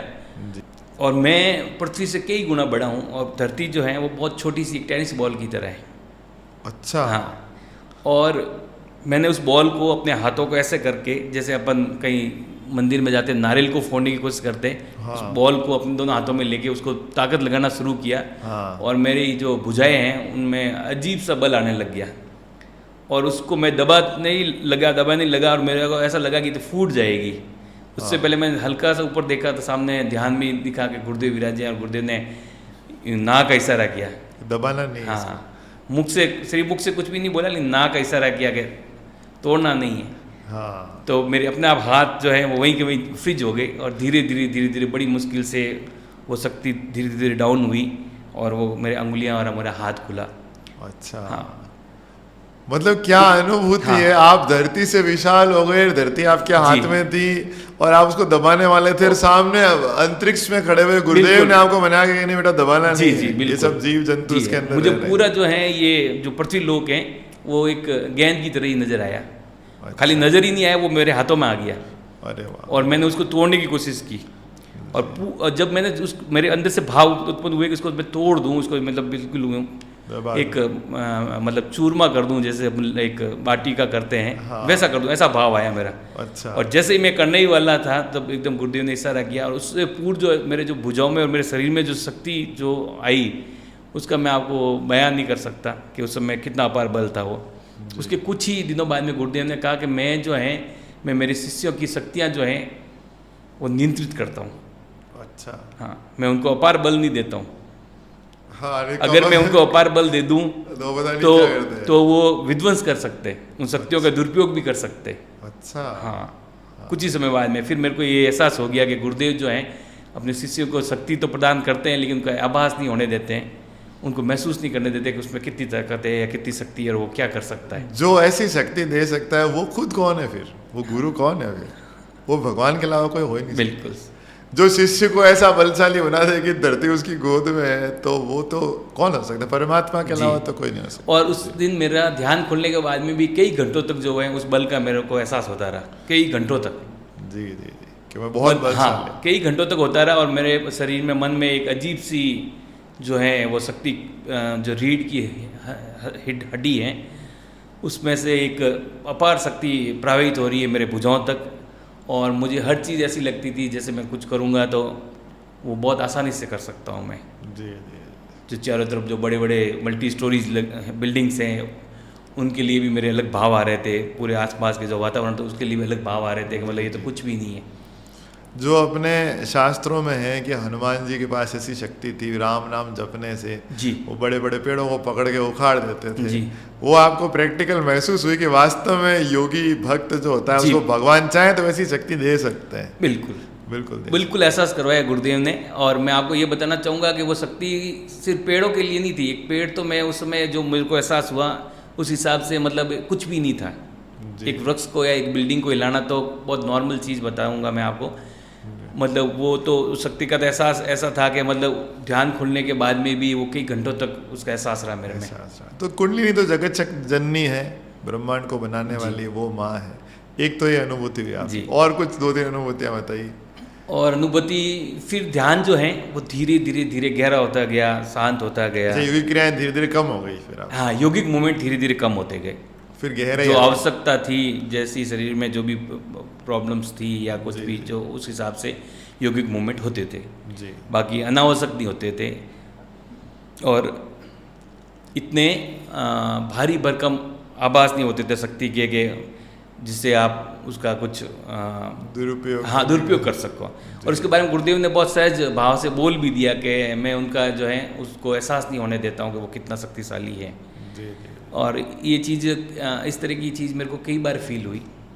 बहुत बढ़िया। हाँ, मानसिक रूप से भी कई बार फील हुई कि, और वो प्रैक्टिकली हुआ भी है। अच्छा, एक अनुभूति शायद आप भूल गए होंगे लेकिन मैं नहीं भूला हूँ। मैं आपको याद दिलाता हूँ। देखते हैं हनुमान जी को याद दिलाई थी जामवंत ने, याददाश्त याद थी।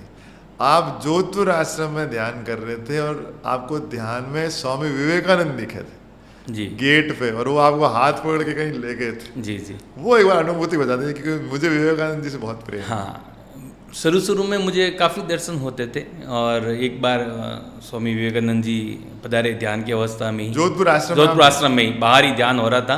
जी। और जैसे ही ध्यान स्टार्ट हुआ तो थोड़ी देर में वो विवेकानंद जी महाराज साहब पधारे और मेरा हाथ पकड़ के गए, उठने का इशारा किया तो मैं उठ गया। फिर वो मुझे साथ में लेके गए। स्वामी विवेकानंद आपको हाथ पकड़ के जी, हाथ पकड़ के साथ लेके गए, और बाद में एक बहुत बड़ा पहाड़ जिसके अंदर एक बहुत बड़ी गुफा, जी, उसके अंदर लेके गए। जैसे हम गुफा में एंटर हुए तो सामने एक बहुत बड़ी शिला पे गुरुदेव आसन लगाए हुए विराजे हुए हैं। अच्छा। तो वहाँ जाने के बाद में मेरा एकदम से ध्यान, नीचे के लोग ध्यान कर रहे थे शायद। हाँ, काफ़ी लोग आसपास बैठे हैं नीचे, गुरुदेव सामने विराजे हुए हैं, ऐसा मुझे वो ध्यान में आभास हुआ। और उसके बाद मेरा ऐसा ध्यान खुल गया एकदम से। मतलब विवेकानंद जी भी आपको लेके गए, देखो गुरुदेव कौन है। जी, गुरुदेव और नाथों को ध्यान करवा रहे थे, या जी। जो भी गुफा में ध्यान कर जी। रहे थे वो लोग। क्या बात है, बहुत ही जबरदस्त अनुभूति। और एक दो अनुभूतियाँ अगर आप शेयर करना चाहें। और मैं आपको, अनुभूति तो बहुत सारी हैं। जैसे जामसर गए तो जामसर दादा गुरुदेव साक्षात शिव के रूप में दिखे। अच्छा, शिव के रूप में? बिल्कुल एकदम साफ क्लियर महादेव के रूप में नज़र आए। और उसके बाद में 2-3 बार गया तो हर बार नज़र आए। तो दादा गुरुदेव शिव में बदल गए या दादा गुरुदेव शिव रूप में थे, मतलब कैसे? हाँ, दादा गुरुदेव के वहाँ जाते ही मेरे को दादा गुरुदेव जो हैं वो करीबन 30-35 फीट लंबे, विशाल जटाएं, विशाल रूप धारण किए हुए, अच्छा, और वो शिव की तरह ही नजर आए मुझे। त्रिशूल लिया हुआ, हाँ, त्रिशूल लिया हुआ और शिव की तरह ही नजर आए, बागंबर धारण जी किया जी। हुआ। और एक आपको एक बहुत अच्छा एक्सपीरियंस बताता हूँ जो अभी मुझे रिसेंटली हुआ, जी जी जी जी। काजलवास की भूमि पे। अच्छा, तो वहाँ पे जैसे ही मैंने ध्यान लगाया तो वहाँ पे महादेव जो हैं वो नाचने लग गए, और इतने विशाल, जितना आप सोच सकते हो उतने विशाल। अच्छा, शिव जी दिखे आपको? हाँ, बिल्कुल महादेव ध्यान के नजर आए। अवस्था में आपकी आंखें बंद और आपको हाँ। तीसरे नेत्र से अंदर ही दिख रहा था सब कुछ? हाँ, अंदर ही दिख रहा था, और पूरा फील हो रहा था कि अभी काजलवास के समाधि स्थल हैं, उसके चारों तरफ नाचने लगे, और उसके बाद में धीरे धीरे इतने विशाल हो गए और पूरी पृथ्वी पे वो छा गए। और वो जब नाचने लगे तो पृथ्वी की धूल मिट्टी भी उड़ाने लगे, और साथ में समुद्र के पानी को भी अपने पाँव से ठोकर मारते तो वो भी उड़ रहा था।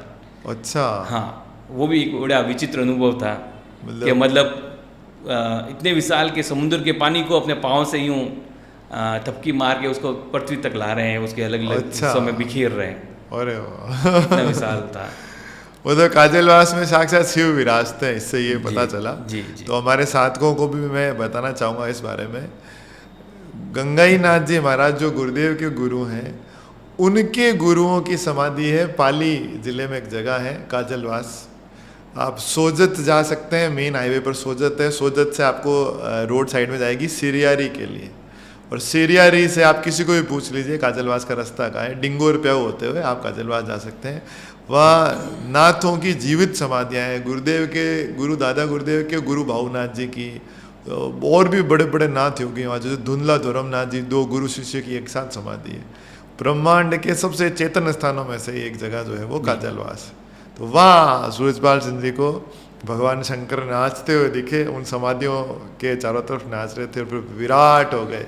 काजलवास का और एक और अनुभव बताऊँ मैं आपको। जब काजलवास 1-2 किलोमीटर दूर होता है, जितनी बार मैंने जो फील किया है जी, उसी वक्त ध्यान प्रारंभ हो जाता है, उसी वक्त उस शक्ति का प्रभाव जो है वो फील होने लग जाता है शरीर के अंदर। 2-3 किलोमीटर पहले ध्यान शुरू हो जाता है। 2-3 किलोमीटर पहले ही उस चेतन स्थान का जो है वो शारीरिक रूप से, फिजिकली बॉडी में वो चीज़ फील होने लग जाती है, फील होती है। हाँ जी जी, बहुत बढ़िया, क्या बता, आनंदमय अनुभव है।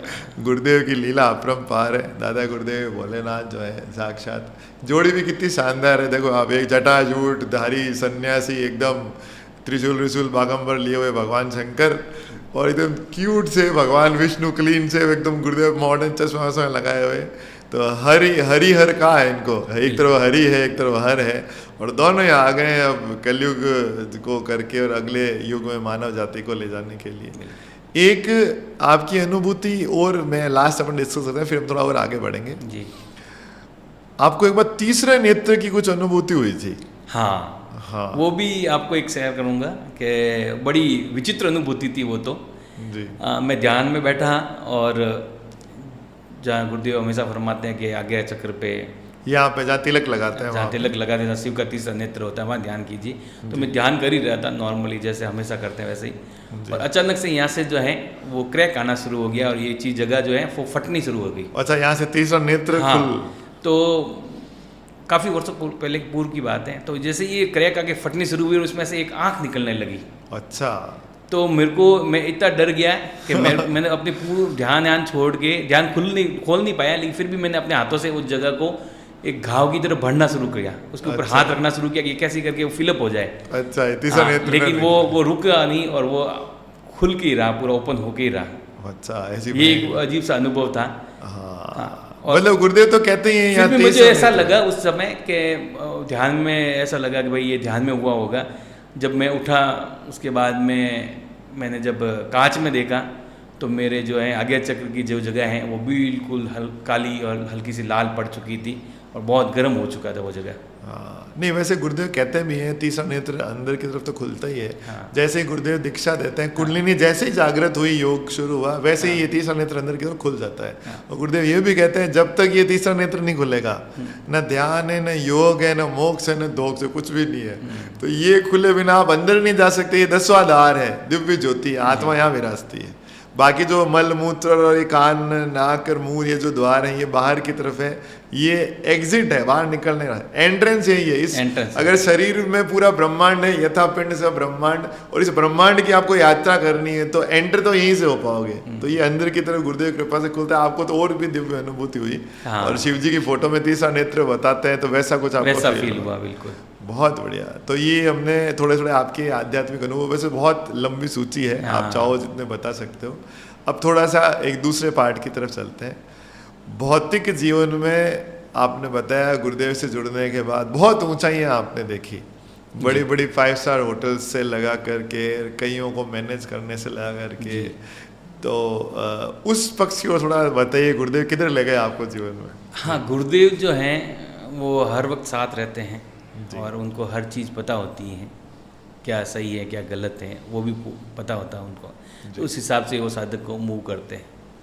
तो गुरुदेव ने मुझे हमेशा जो है वो, मैं वैसे आपको बता दूं जानकारी के लिए, मेरा जो प्रोफेशनलिज्म है, जो मेरा कैरियर स्टार्ट हुआ वो फाइनेंस और बैक ऑफिस से स्टार्ट हुआ था। जी। और काफ़ी बड़ी बड़ी कंपनीज़ के लिए भी मैंने काम किया है एज ए फाइनेंस एडवाइज़र और एज ए अकाउंट्स ऑफिसर की तरह भी, और काफ़ी प्रोजेक्ट पे भी काम किया। लेकिन मेरा इंटरेस्ट उसमें एक समय के बाद में ख़त्म हो गया, क्योंकि नज़र थोड़ी कमज़ोर हो गई थी, आइज़, क्योंकि एक चोट की वजह से और कंप्यूटर पे ज़्यादा स्क्रीन टाइम स्पेंड करने की वजह से। तो मेरा मन किया क्यों ना मैं ऑपरेशन में आ जाऊँ। तो गुरुदेव ने मेरे को अपग्रेड ही किया। मैं अकाउंट्स और जो फाइनेंस की जो मेरी लाइफ स्टाइल थी, वो मेरा एक्सपीरियंस तो मेरे साथ था ही। अब मैं ऑपरेशन में आ चुका था, और ऑपरेशन में आपके पास में एक बहुत बड़ा एरिया होता है, जी फिजिकली होता है। जी। अकाउंट्स में आपके पास में डाटा होता है और ऑपरेशन में आपके पास में ग्राउंड होता है। उसके बाद में मुझे ऑपरेशन में जॉब मिलना शुरू हो गई गुरुदेव की कृपा से। काफ़ी होटल्स में, अच्छे अच्छे होटल्स में मेरे को ऑपरेशन मैनेजर का जॉब मिला। जैसे मुझे, जैसे आपको बताऊं, मीरगढ़ जो है उसका पूरा प्रोजेक्ट 5 स्टार होटल है वो, 5 स्टार ही मानिए आप उसको, स्टार कैटेगरी नहीं है, लेकिन one of the best hotel in the western. और शायद गोरे ही आते हैं वहाँ, भारतीय तो कोई आते बिल्कुल। जी जी। बहुत और अच्छा किराया भी होटल मैंने है। सुना है 30-30 40-40 हज़ार एक दिन का हाँ किराया। बिल्कुल बिल्कुल। उम्मीद भवन पैलेस की कैटेगरी के, लेक पैलेस कैटेगरी के होटल्स हैं वो। जी। तो उनका पूरा जो है फाइनेंस और फाउंडेशन से लेकर ऑपरेशन तक का काम देखने का अनुभव मिला। बहुत बढ़िया। तो बड़े इंफ्रास्ट्रक्चर्स को भी देखा ग्राउंड लेवल पे, तो वो बड़ा एक आनंददायी था, क्योंकि मैं जो फील्ड में काम करना ज़्यादा अच्छा लगता जी। है, ऑपरेशन में स्पेशली। जी जी। उसको बहुत अच्छे सुचारू रूप से कैसे चलाया जा सकता है, उसमें क्या क्या चीज़ें इन्वॉल्व होती हैं, उसका काफ़ी अनुभव रहा बड़े इंस्टीट्यूट चलाने से, बड़े होटल्स चलाने से। बड़े बड़े लोगों से। उसके अलावा मैंने उदयपुर में एक आराम बाग है, वो काफ़ी बड़ा होटल है, करीबन 50 एकड़ में। जी। वहाँ भी उसको भी ऑपरेट करने का अवसर as a manager, as a operation manager. जी जी जी। बहुत बढ़िया। ऑपरेशन मैनेजर के ऊपर काफ़ी रिस्पॉन्सिबिलिटी होती है। आपको बता दूं, ऑपरेशन के ऊपर एक जनरल मैनेजर भी होता है। जी। लेकिन ऑपरेशन मैनेजर का मेन काम होता है ऑपरेट। पूरी होटल पूरी ऑपरेट। होटल को है उसको सुचारू रूप से स्टार्ट रखना है, ऑन रखना है, जी। चाहे वो किसी भी मोड में हो, आपको ऑन रखना है, नहीं हो, क्योंकि उस समय आपके पास में बहुत सारे लोग होते हैं, बहुत सारे सिस्टम्स होते हैं, वो सारे ऑन होने चाहिए, वो आपका काम होता है। जी। तो गुरुदेव ने बड़ी बड़ी होटल्स में रखा, बड़े इवेंट्स भी करवाए। ताज में फिर चांस दिया गुरुदेव ने, तो ताज में आ गए। ताज जो 5 सितारा 5 होटल। स्टार होटल्स भी देखे। जी जी। तो 5 स्टार में भी काम किया, और गुरुदेव की कृपा से वहाँ पे मुझे जो हैं, जो हमारे ताज के मेहमान आते थे, काफ़ी लोगों को मैंने पर्सनली रिसीव भी किया है। एक आपको इंसिडेंट बताऊँ, जब नीता अंबानी जी का बर्थडे था, जी। तो एक बर्थडे जो जन्म वर्ष है, वो जोधपुर में मनाया गया था। जी। और उस समय वो मेरी लाइफ का सबसे बड़ा इवेंट था आज तक मैंने जो इवेंट देखे हैं। हाँ, आपने बताया था 200 करोड़ तो उन्होंने हाँ 40 घंटे में उड़ा दिए थे। बिल्कुल बिल्कुल। वो 200 करोड़ प्लस का इवेंट था। जी। तो उसमें ये सीखने को मिला कि कोई बहुत बड़ा इवेंट होता है तो अपने को कितनी तैयारी करनी होती है, और उसमें क्या क्या चीज़ें, क्या क्या टीमें, क्या क्या ऑपरेशंस जो हैं वो रेडी रखने होते हैं, क्या क्या। वो एक बड़ा अच्छा एक्सपीरियंस था। जी। उस समय मेरे पास में करीबन 1000 से ज़्यादा गाड़ियाँ थी जिनको मैनेज करना था मुझे। जी जी। और जो गाड़ियाँ दी गई थी उसमें सारी गाड़ियाँ जो है वो करोड़ों रुपए की थी। एक गाड़ी भी कई करोड़ हाँ, की। क्योंकि सारी एस क्लास मर्सिडीज़ थी, करीबन जी। 300 to 400, 300-400 एस क्लास मर्सिडीज़ जो हैं वो एक गाड़ी 1 करोड़ की हैं। तो उनको मैनेज करना, उनके ड्राइवर्स को मैनेज करना, फिर उनका अलॉटमेंट, सारा वीआईपी मूवमेंट देखना, तो बड़ा अच्छा एक्सपीरियंस रहा। बहुत बढ़िया, बहुत हाँ। बढ़िया। जी जी जी जी। और मेरी बड़ी इच्छा थी कि मैं इन चीज़ों को आध्यात्मिक ज्ञान सत्संग केंद्र में उसको इम्प्लीमेंट करूं, अपने अनुभवों को, और उसी उद्देश्य से ये मेरे को एक अवसर भी प्राप्त हुआ। अमिताभ और मैडोना, हाँ, वो ये था कि जब एक बहुत बड़ा इवेंट होता है तो उसमें बहुत बड़े सेलिब्रिटीज़ आते हैं, बहुत जी, बड़े, चाहे वो एविएशन मिनिस्टर्स हो, बड़े बड़े ब्यूरोक्रेट्स हो, चाहे बड़ी सेलिब्रिटी हो, अमिताभ बच्चन हो, सचिन तेंदुलकर को, सबको बहुत नज़दीकी से, बहुत पर्सनली रिसीव किया। जी जी जी।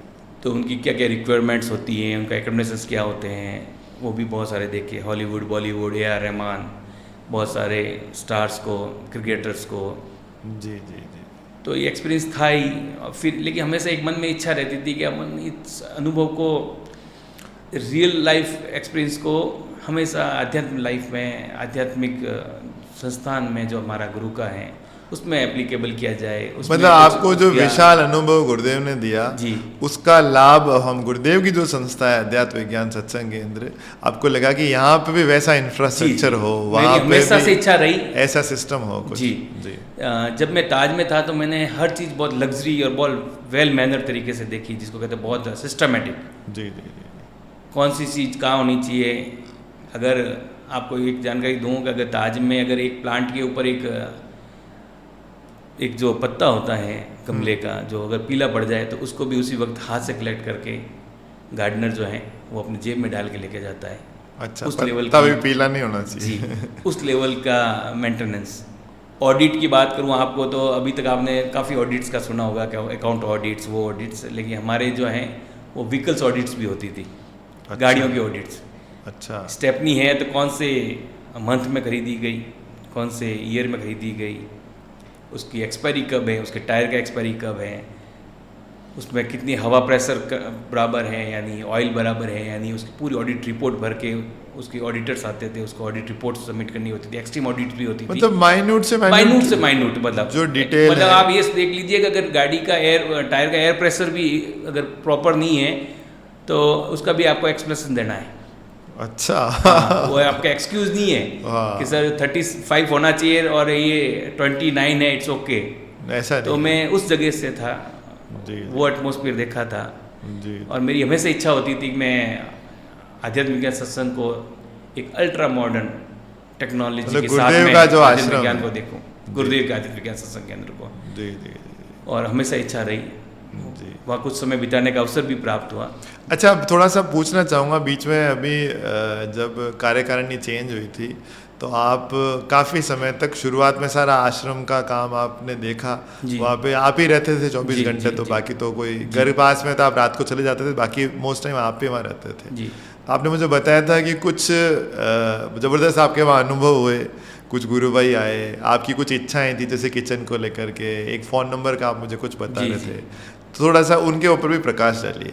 आध्यात्म विज्ञान सत्संग केंद्र में आप आध्यात्म विज्ञान सत्संग केंद्र की तरफ से मुझे जब वहाँ का सेवा का अवसर प्राप्त हुआ जी, तो मेरी सोच वहाँ जाते वक्त यही थी कि उसको एक अल्ट्रा मॉडर्न आश्रम जो है में तब्दील किया जाए, यही मेरी भावना थी, यही इसी भावना से मैं वहाँ गया था। जी। और उसी मेरे जो प्रीवियस जो मेरा एक्सपीरियंस था वो मैं वहाँ एप्लीकेबल करना चाहता था, ताकि आश्रम को एक बहुत सुचारू रूप से, बहुत सिस्टमेटिक तरीके से, बहुत एडवांस तरीके से चलाया जाए। जी जी। उससे पूर्व में भी मैंने काफ़ी आश्रम, काफ़ी इंस्टीट्यूट्स देखे हैं, बड़े बड़े फैक्ट्री ऑर्गेनाइजेशंस भी देखे हैं।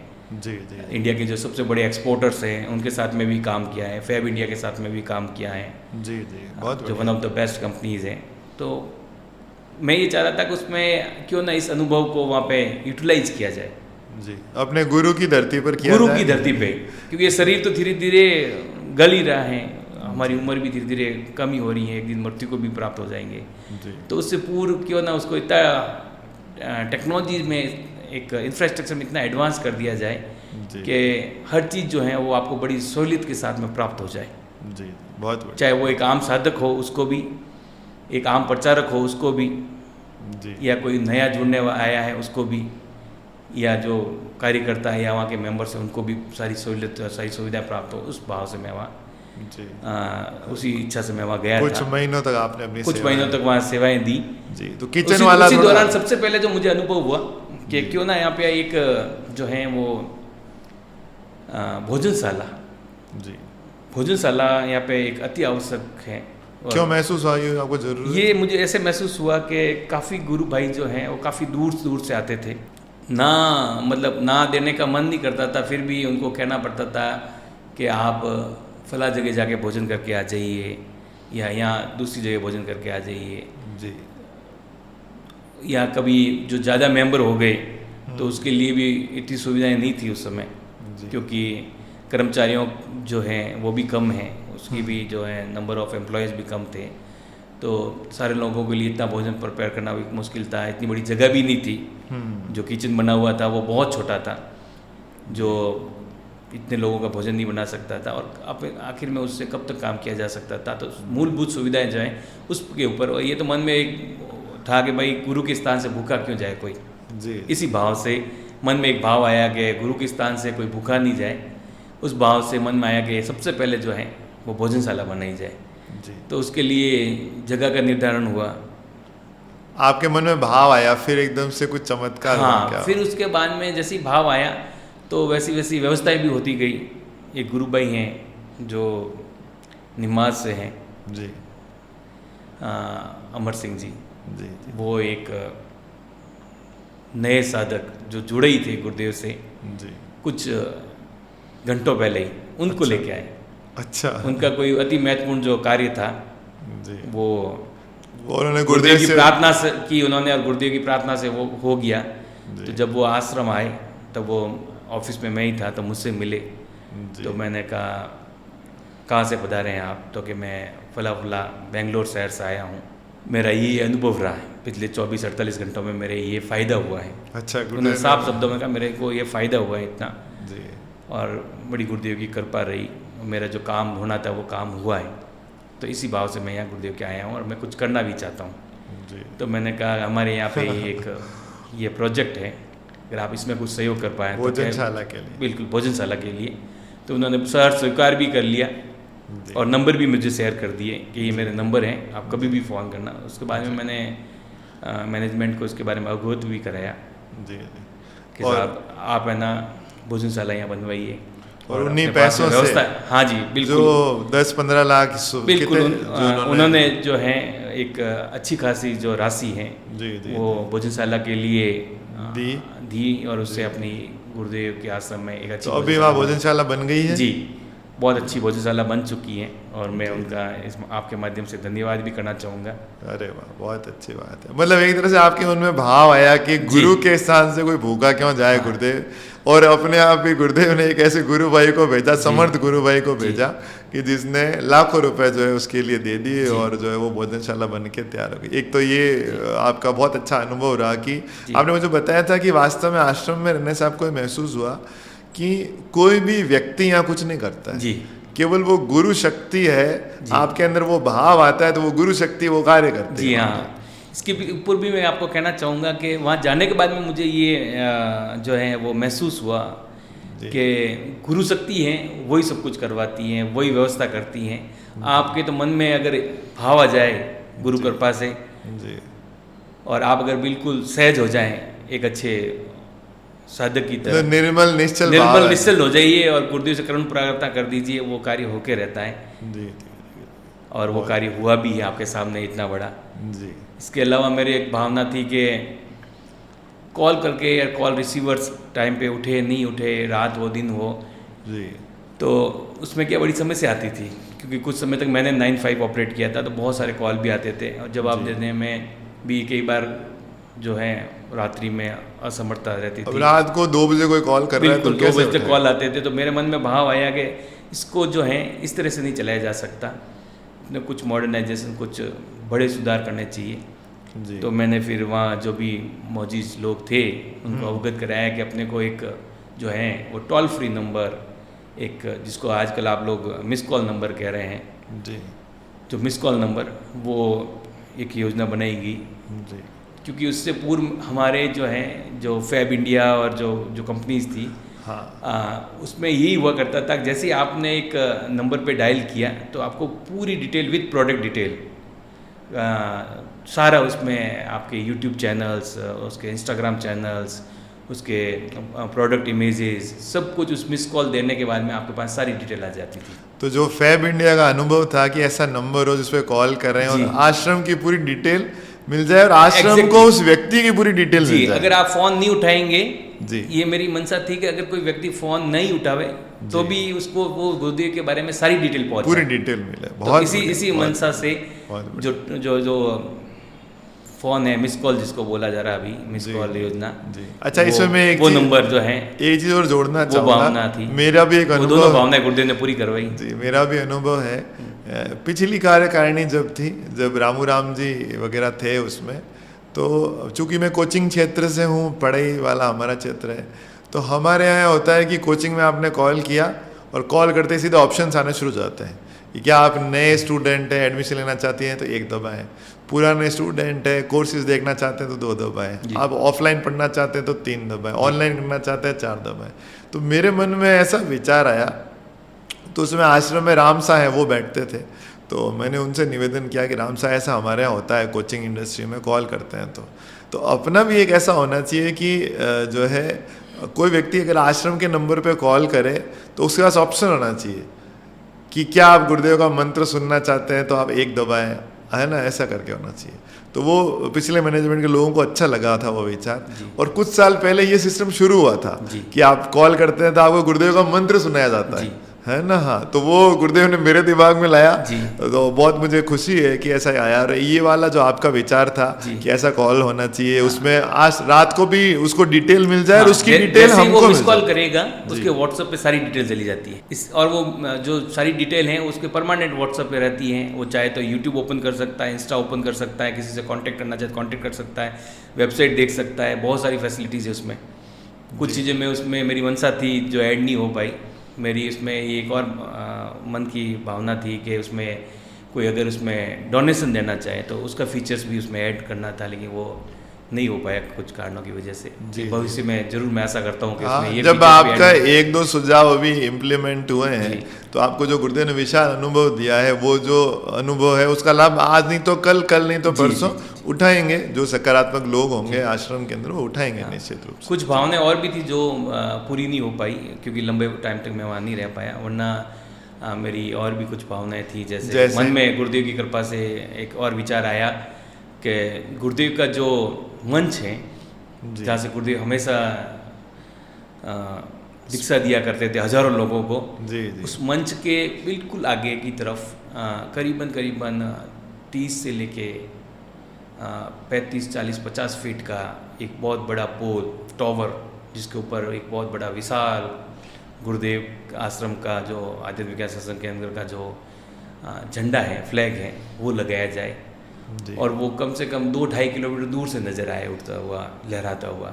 अच्छा, हाँ, ये भी मेरे को एक अनुभव हुआ था और मैंने कुछ लोगों से उसके बारे में चर्चा भी की थी। हो सकता है भविष्य में लगे तो कुछ लोगों का इतना विशालकाय जो है ध्वज कैसे रहेगा, तो मैंने कहा इसके जो फ्रंट में जो है एक आपको एक गड्ढा करना है, उसके अंदर अपने को आरसीसी में बीम सेट करने हैं और बीम के ऊपर जो है बोल्ट सेट करने हैं। उसके बाद में जैसे आपके जो टॉवर्स देखते हैं आप जियो के वगैरह या जो हाई मास्क लाइट्स देखते हैं, उसी तरह वो जो है बोल्ट से पूरा कसा जाएगा पूरे जोधपुर से। हाँ, वो जितना ऊपर जा सकता है उसमें अलग अलग रेंज आती है, 30 फीट की भी आती है, उससे ज़्यादा भी आती है। तो वो मतलब दूर से ही झंडा है और लोग रोड से पूछेंगे आश्रम किस तरफ है। कुछ 100 फीट ऊंचा भी हो सकता है, 200 फीट, 400 फीट। हाँ, 200 मतलब 60-70 फीट हाइट अपन उसको ले जा सकते हैं। और मेरी मन में ये भावना है कि जब लोग हाईवे से उतरे या हाईवे पे भी चले तो भी वो फ्लैग नजर आए। हाँ, और लोग उसको कहे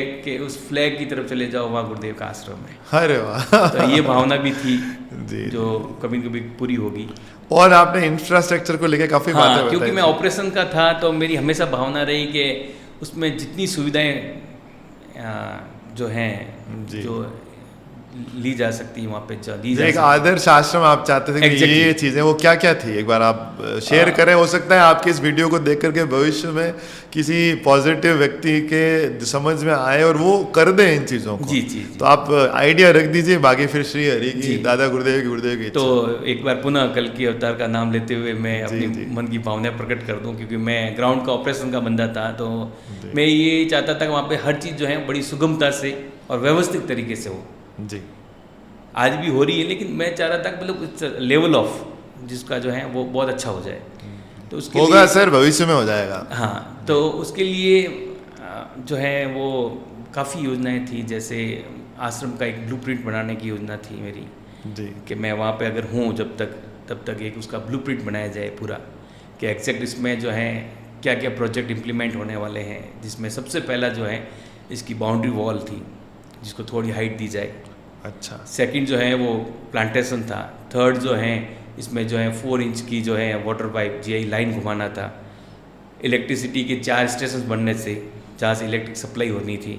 जी उसके अलावा जो है जनरेटर स्टेशन बनना था, जो नहीं बन पाए, जो मैं नहीं कर पाया वहाँ। जी। इसके अलावा पूरे आश्रम में 30 फीट का रोड जो है पूरी बाउंड्री पे वो चलाने तक आता, सीसी रोड, वो नहीं कर पाया मैं। जी इसके अलावा जो है high speed internet facility for all, जो भी आश्रम विजिट करें वो अगर कुछ देखना चाहे, इंटरनेट पे एक्सेस करना चाहे, स्पेशली जो कार्यकर्ता हैं, जो वहाँ के एम्प्लॉयज़ हैं, उनके लिए वो हाई स्पीड इंटरनेट डाटा, जिसमें हमने वो जियो एयर फाइबर तो लगाया है, लेकिन उससे भी हाई स्पीड डाटा, उसमें तो 100 Mbps स्पीड आती है। वो सफिशिएंट नहीं है, उससे भी हाई पावरफुल इंटरनेट जो है वहाँ पे हम चाह रहे थे इस्टेब्लिश करना।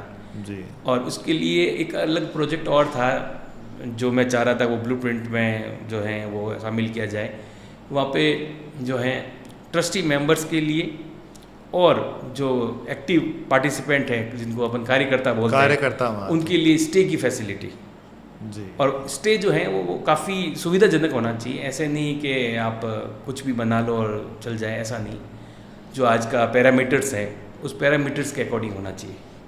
जी और हर एक को जो है वो 1 या 2 रूम में 1 या 2 बंदे ही रुके, ऐसी व्यवस्था, उनका जो है टॉयलेट्स की जो है अटैच टॉयलेट की व्यवस्था, उनको इंटरनेट व्यवस्था, और वहाँ पे जो है एक्सपर्ट लोग हैं वो वहीं आए जी जी और वहीं से आके काम करें। क्योंकि क्या होता है कि कई लोग काफ़ी तरह की योजनाएं लॉन्च कर देते हैं और कई तरह के अनाउंसमेंट भी कर देते हैं कि हमारे पास में इतनी IT एक्सपर्ट्स हैं, इतना वो हैं, लेकिन वो धरातल पे काम नहीं कर पाते। जी हाँ, देखो, एक प्रोजेक्ट रिपोर्ट बनाना और उस प्रोजेक्ट को इम्प्लीमेंट करने में बहुत फ़र्क होता है। कोई चीज़ घोषणा करना और उसको मूर्त रूप देने में बहुत फ़र्क होता है। बहुत अंतर होता है, बहुत अंतर होता है। तो मैं हमेशा यही चाह रहा था कि उसको मूर्त रूप दिया जाए। जी जी उनके लिए सारी वो फैसिलिटीज़ हो, और वो फैसिलिटीज़ इसलिए कि उनको जो है सुख सुविधाएं देने के लिए नहीं, वो इस आध्यात्मिक ज्ञान सत्संग केंद्र के लिए कुछ करे। जी जो एक्सपर्ट लोग हैं वो वहाँ रहे 5 दिन, 10 दिन, 15 दिन, 1 महीना, और वो आश्रम के लिए एडवाइजेज जारी करें, वो धरातल पे काम करें। जी जी जी उनके लिए अलग अलग डिपार्टमेंट्स बने। नहीं है, गुरुदेव के शिष्य हैं, वो अपने अपने क्षेत्र के धुरंधर हैं, तो उनको अगर आप वो जिंदगी भर के, जैसे आपका होटल इंडस्ट्री का अनुभव है, ऐसे बहुत से गुरु भाई हैं जो अलग अलग क्षेत्रों के हैं। जी। यहाँ तक कि कुछ साइंटिस्ट गुरु भाई भी हैं जो अंटार्कटिका पे जी। तब्बू लगा करके रह रहे हैं भारत सरकार की तरफ से, वो भी गुरुदेव के शिष्य हैं। पता नहीं कैसे कैसे विविध किस्म के लोग हैं, तो उनके अनुभवों का लाभ उठाने के लिए आपको उनको वहाँ थोड़ा स्टे और वो सारी चीज़ों का, आपने जैसे बताया कि अलग अलग डिपार्टमेंट होने चाहिए वहाँ पे, है ना। हाँ। तो सारे जो हैं वो महकमे, जिनको विभाग कहते हैं आप, डिपार्टमेंट, वो होना अति आवश्यक है। जी। प्रॉब्लम क्या आती है जब एक ही व्यक्ति सारी चीज़ें ऑपरेट करने लग जाता है, तो हमेशा जो है वो मिसमैच हो जाता है। मिसमैच होता है। तो विभाग इसीलिए बनाए जाते हैं बड़ी ऑर्गेनाइजेशन में कि सारी जो व्यवस्था है वो सुचारू रूप से चले, और वो सारी चीज़ें शेयर की जाती है, ऑन टेबल भी शेयर की जाती है, ऑन पेपर्स भी शेयर की जाती है। जी। हर एक को पता होता है कि कौन से डिपार्टमेंट में, कौन से विभाग में, कौन से कार्य के लिए कौन जिम्मेवार है। जी जी। क्योंकि आप है ना एक बहुत ही विशाल महानतम आध्यात्मिक ज्ञान सत्संग केंद्र को रिप्रेजेंट करते हो, तो आप ऐसे नहीं कह सकते हो कि तो वन मैन शो नहीं हो सकता। एग्जैक्टली वन मैन शो नहीं हो सकता। हाँ, आप ये तो टीम वर्क ही हो आप सकता है। एक्सक्यूजेज नहीं दे सकते हो वहाँ पे जी। आप एक्सक्यूज नहीं दे सकते हो कि लाइट चली गई इसलिए ये नहीं हुआ, या बारिश आ गई इसलिए इंटरनेट नहीं पहुंचा, या अच्छा एक इसी दौरान मैं आपको और कहूँ, मेरी एक और इसमें बड़ी इच्छा थी कि वहाँ पे प्रिंटिंग प्रेस जो है वो इन हाउस हो, आध्यात्मिक विज्ञान सत्संग केंद्र की खुद की प्रेस हो, जहाँ पे सारे जो पैम्पलेट्स वगैरह होर्डिंग्स वगैरह हैं जो वो इन हाउस प्रिंट हो, वो सस्ते भी पड़ेंगे और जैसे चाहेंगे अपन उसको एडिट और मैनेज कर पाएंगे। जी जी जी। और पैसा भी बचेगा उसमें, ऐसी भावना के साथ में ये भी था। तो ये काफ़ी चीज़ें, इसके अलावा भी बहुत सारी चीज़ें हैं। हाँ, जो तो मैं अध्यात्म की बात भी करना चाहता तो कर सकता था और भी आपको अनुभव अपनी सुना सकता था, लेकिन जब तक अपना मूलभूत इंफ्रास्ट्रक्चर मजबूत होता है तब आगे की कार्रवाई बहुत आसानी से हो पाती है। हाँ। तो अपने को मूलभूत सुविधाओं के बारे भाई में, अध्यात्म अपनी जगह है, गुरुदेव दादा गुरुदेव की फोर्स जो अपनी जगह है, लेकिन उन्होंने ये थोड़ी कहा है कि आप इम्प्रैक्टिकल हो जाओ। जी, प्रैक्टिकल तो देखो भाई होना ही पड़ेगा। जी जी, है ना। हाँ, जब जैसे मैं एक उदाहरण दूं आपको, गुरुदेव ने कितना गजब का उदाहरण दिया। गुरुदेव ने बताया कि जब मैं छोटा था तो पलाना में और वहाँ पे ऐसी स्थिति हुई और वहाँ पे ज़मीन फट गई और वो जो सारा पानी नीचे चला गया। वो बड़ी फेमस घटना है, बाइबल में भी इस घटना का उल्लेख है कि वो जो है गुरुदेव को डुबोने के लिए उस सर्प ने, बाइबल में उसको सैटन कहा है, तो उसने कोशिश की और वो जहाँ गुरुदेव रहते थे पलाना में धरती फटी और वो सारा पानी अंदर चला गया और वो चमत्कार है, गुरुदेव और उनकी जीवन बच गया। ठीक है, गुरुदेव ने इस घटना का उल्लेख करते, मैंने सुनी गुरुदेव के श्रीमुख से, गुरुदेव ने कहा बिना कारण के कार्य नहीं होता है। वो धरती इसलिए फटी कि वहाँ बहुत लंबे समय से लिग्नाइट की अंदर खान थी, नीचे ज़मीन है वो मतलब वैसे हो गई पोली जिसको बोलते हैं, तो अंदर से थोड़ा सा खोखली हो गई थी ज़मीन और वो फटी। तो हर कार्य के लिए कुछ न कुछ कारण होता है। तो वैसे ही जब तक कारण उपलब्ध नहीं होंगे तब तक कार्य भी नहीं होगा। प्रैक्टिकल तो इंसान को होना ही पड़ेगा, है ना। हाँ, आदर्शवादी बातें करने में और धरातल पर काम करने में तो बहुत अंतर है। गुरुदेव की फोर्स हेल्प करेगी, पर वो तब करेगी जब आप बैठोगे नहीं। जब आप अपना 100% दोगे तब वो नारायण की शक्ति जो है वो ये देखती है कि आप कितना प्रयास कर रहे हो, है ना। गुरुदेव को देख लो आप, गुरुदेव कहते थे कि मैंने ऐसे कोई गुरुवार नहीं निकलता था जब मैं प्रोग्राम नहीं करता था या दीक्षा नहीं देता था। गुरुदेव कहाँ कहाँ जाते थे उस उम्र में। गुरुदेव जो है, एक वृद्ध व्यक्ति तो जाना नहीं चाहता है, गुरुदेव अपने गुरु के आदेश का पालन करने के लिए, पहले तो मैं देखता था गुरुदेव ट्रेन में ट्रेवल करते थे। अभी हमने भरतपुर की वीडियो देखा 2009-10 का, गुरुदेव ट्रेन में बैठ के भरतपुर गए, वहाँ पे किसी स्कूल में गुरुदेव दीक्षा दे रहे हैं, फिर एक प्रोग्राम जो स्थल वहाँ गुरुदेव जा रहे हैं। मतलब हम यंग लोगों को जो राय जितनी मेहनत करने में उतनी मेहनत गुरुदेव कर रहे थे, है ना। तो बहुत अच्छा आपका ये एक वो एक चीज़ और शेयर करना चाहूँगा मैं, जो ये है कि उस समय तो नहीं हो पाया, लेकिन फ्यूचर में हो जाए तो बहुत बेहतर रहेगा। जितने भी पूरे भारतवर्ष में गुरु भाई हैं जी, जिनको अपन गुरु भाई बोलते हैं, साधक बोल दीजिए जी, जो गुरुदेव के साधना करते हैं, आराधना करते हैं, गुरुदेव को गुरु मानते हैं, उनको आप साधक बोल दीजिए, गुरु भाई बोल दीजिए, जो आपकी इच्छा।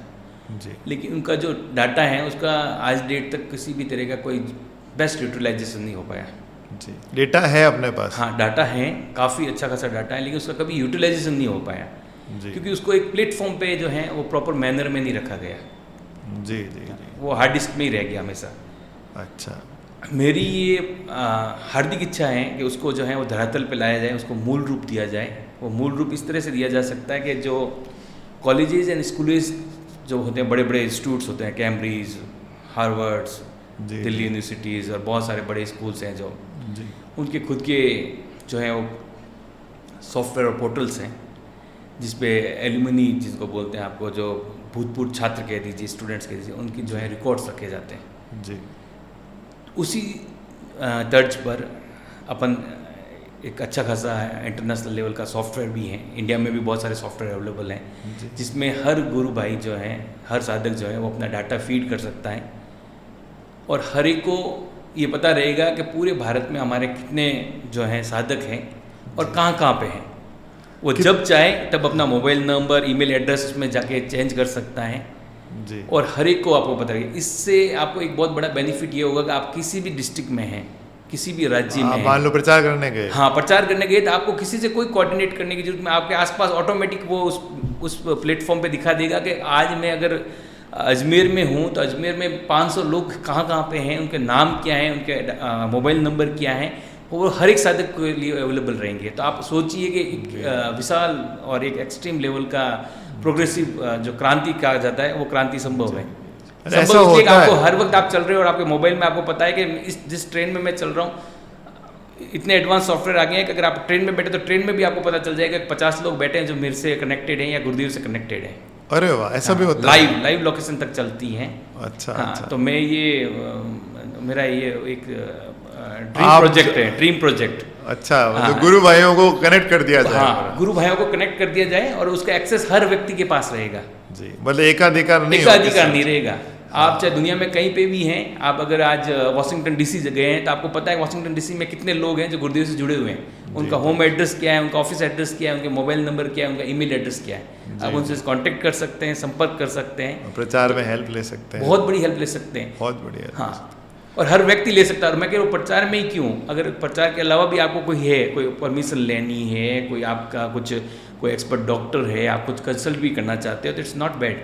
हाँ भाई, है तो गुरु भाई, हाँ, वो आपको सलाह ही दे दे कि भाई यहाँ चले जाओ, ये चीज़ हो सकती है। आपको सलाह दे देगा, आपको कुछ हेल्प कर देगा, कुछ भी कर देगा। और सहयोग की भावना तो रखनी ही पड़ेगी। कोई गुरु भाई अगर एक गुरु भाई की मदद करता है तो ये बहुत अच्छी भावना है। जी जी, इसमें कोई नहीं है, और इस तरह से ही कर पाएगा। आप अगर यहाँ से साउथ में चले जाएं या कोलकाता चले जाएं तो आपको कोई आइडिया नहीं है कोलकाता में कितने लोग हैं, कोई आइडिया नहीं है। अब इस चैनल को जो गुरुदेव की कृपा से चल रहा है, अब इस पे जो फ़ोन आते हैं, हमारे गुरु भाई हैं हरीश जी, उनका जोधपुर आश्रम का मैंने सबके नंबर दे रखे हैं जी। तो वो बताते हैं कि एक फ़ोन आता है त्रिपुरा से, दूसरा फ़ोन आता है तमिलनाडु से, तीसरा आता है कोई उत्तराखंड से, मतलब कहाँ कहाँ गुरु भाई इस इंटरनेट के माध्यम से, यूट्यूब के माध्यम से, आज तो दुनिया इंटरनेट से जुड़ी हुई है सर, है ना, तो उसके माध्यम से लोग तो मैं आपके इस चैनल के माध्यम से जरूर निवेदन करना चाहूँगा एक बार और कि इन चीज़ों पे बहुत गहन विचार किया जाए, जिससे एक पारदर्शिता आएगी। सबसे बड़ी जो चीज़ है वो पारदर्शिता है जी। आपको हर वक्त पता है कि हमारे जो वॉलंटियर्स हैं, जो हमारे गुरुदेव के शिष्य हैं, वो पूरे भारत में कहाँ बिखरे हुए हैं, कहाँ बहुत ज़बरदस्त स्टेब्लिश्ड है, ज़बरदस्त। हर वक्त आपको पता है। उसमें एडवांस सॉफ्टवेयर भी आ गए हैं, उसमें तो आपको लाइव लोकेशन तक दिखाता है। अच्छा, अगर मैं दिल्ली हूँ तो मैं दिल्ली में दिखाऊंगा, मैं कोलकाता हूँ तो कोलकाता में दिखाऊंगा। अगर कोई मेरी हेल्प लेना चाहे तो वहाँ पे भी ले सकता है जी। इतने एडवांस फीचर्स वाले सॉफ्टवेयर हैं। तो मैं हमेशा चाहूँगा कि आश्रम इन चीज़ों का परिलाभ ले, और उसमें पारदर्शिता इससे क्या कह रहा हूँ कि इससे मैं गुरु जो भाई हैं उनमें बड़ा जोश आएगा, उनको ये बिल्कुल फिजिकली स्क्रीन पे दिखाएगा। नहीं, मैं ये मानता हूँ ऐसा होगा, आने वाले में समय में होगा। इस चैनल के माध्यम से जो आपके विचार हैं वो तो ब्रह्मांड में चले गए। अब जिस दिन कोई पॉजिटिव व्यक्ति, अभी नहीं तो कल नहीं तो परसों, किसी न किसी को जब ये आइडिया क्लिक करेगा तो ऐसा होगा। जबकि लोग कहते थे कि राम मंदिर बनेगा तो कई लोगों को विश्वास नहीं था कि बनेगा जी। लोग मजाक में कहते थे कि मंदिर वही बनाएंगे लेकिन डेट नहीं बताएंगे जी। और लेकिन वो मंदिर बन गया। गुरुदेव अपने स्पीच में कहते थे, पिछली जब गवर्नमेंट थी बीजेपी की, तब गुरुदेव मजाक में कहते थे कि मंदिर बनेगा लेकिन आप नहीं बनाओगे, क्योंकि आप तो राम के नाम से राज लेना चाहते हो। लेकिन अब जो योगी लोग आए हैं, जो असली योगी हैं, भक्त लोग हैं, है ना, हाँ, कुछ उनमें योग्यता देखी होगी भगवान ने, उनके माध्यम से, उनको यंत्र हैं करने वाले तो वासुदेव कृष्ण हैं, उनके माध्यम से अब राम मंदिर बन गया है। तो बस ये विचार आपके मन में आए हैं, गुरुदेव की कृपा से आए हैं। इसके अलावा भी मैं 2 चीज़ और आपसे शेयर करना चाहूँगा।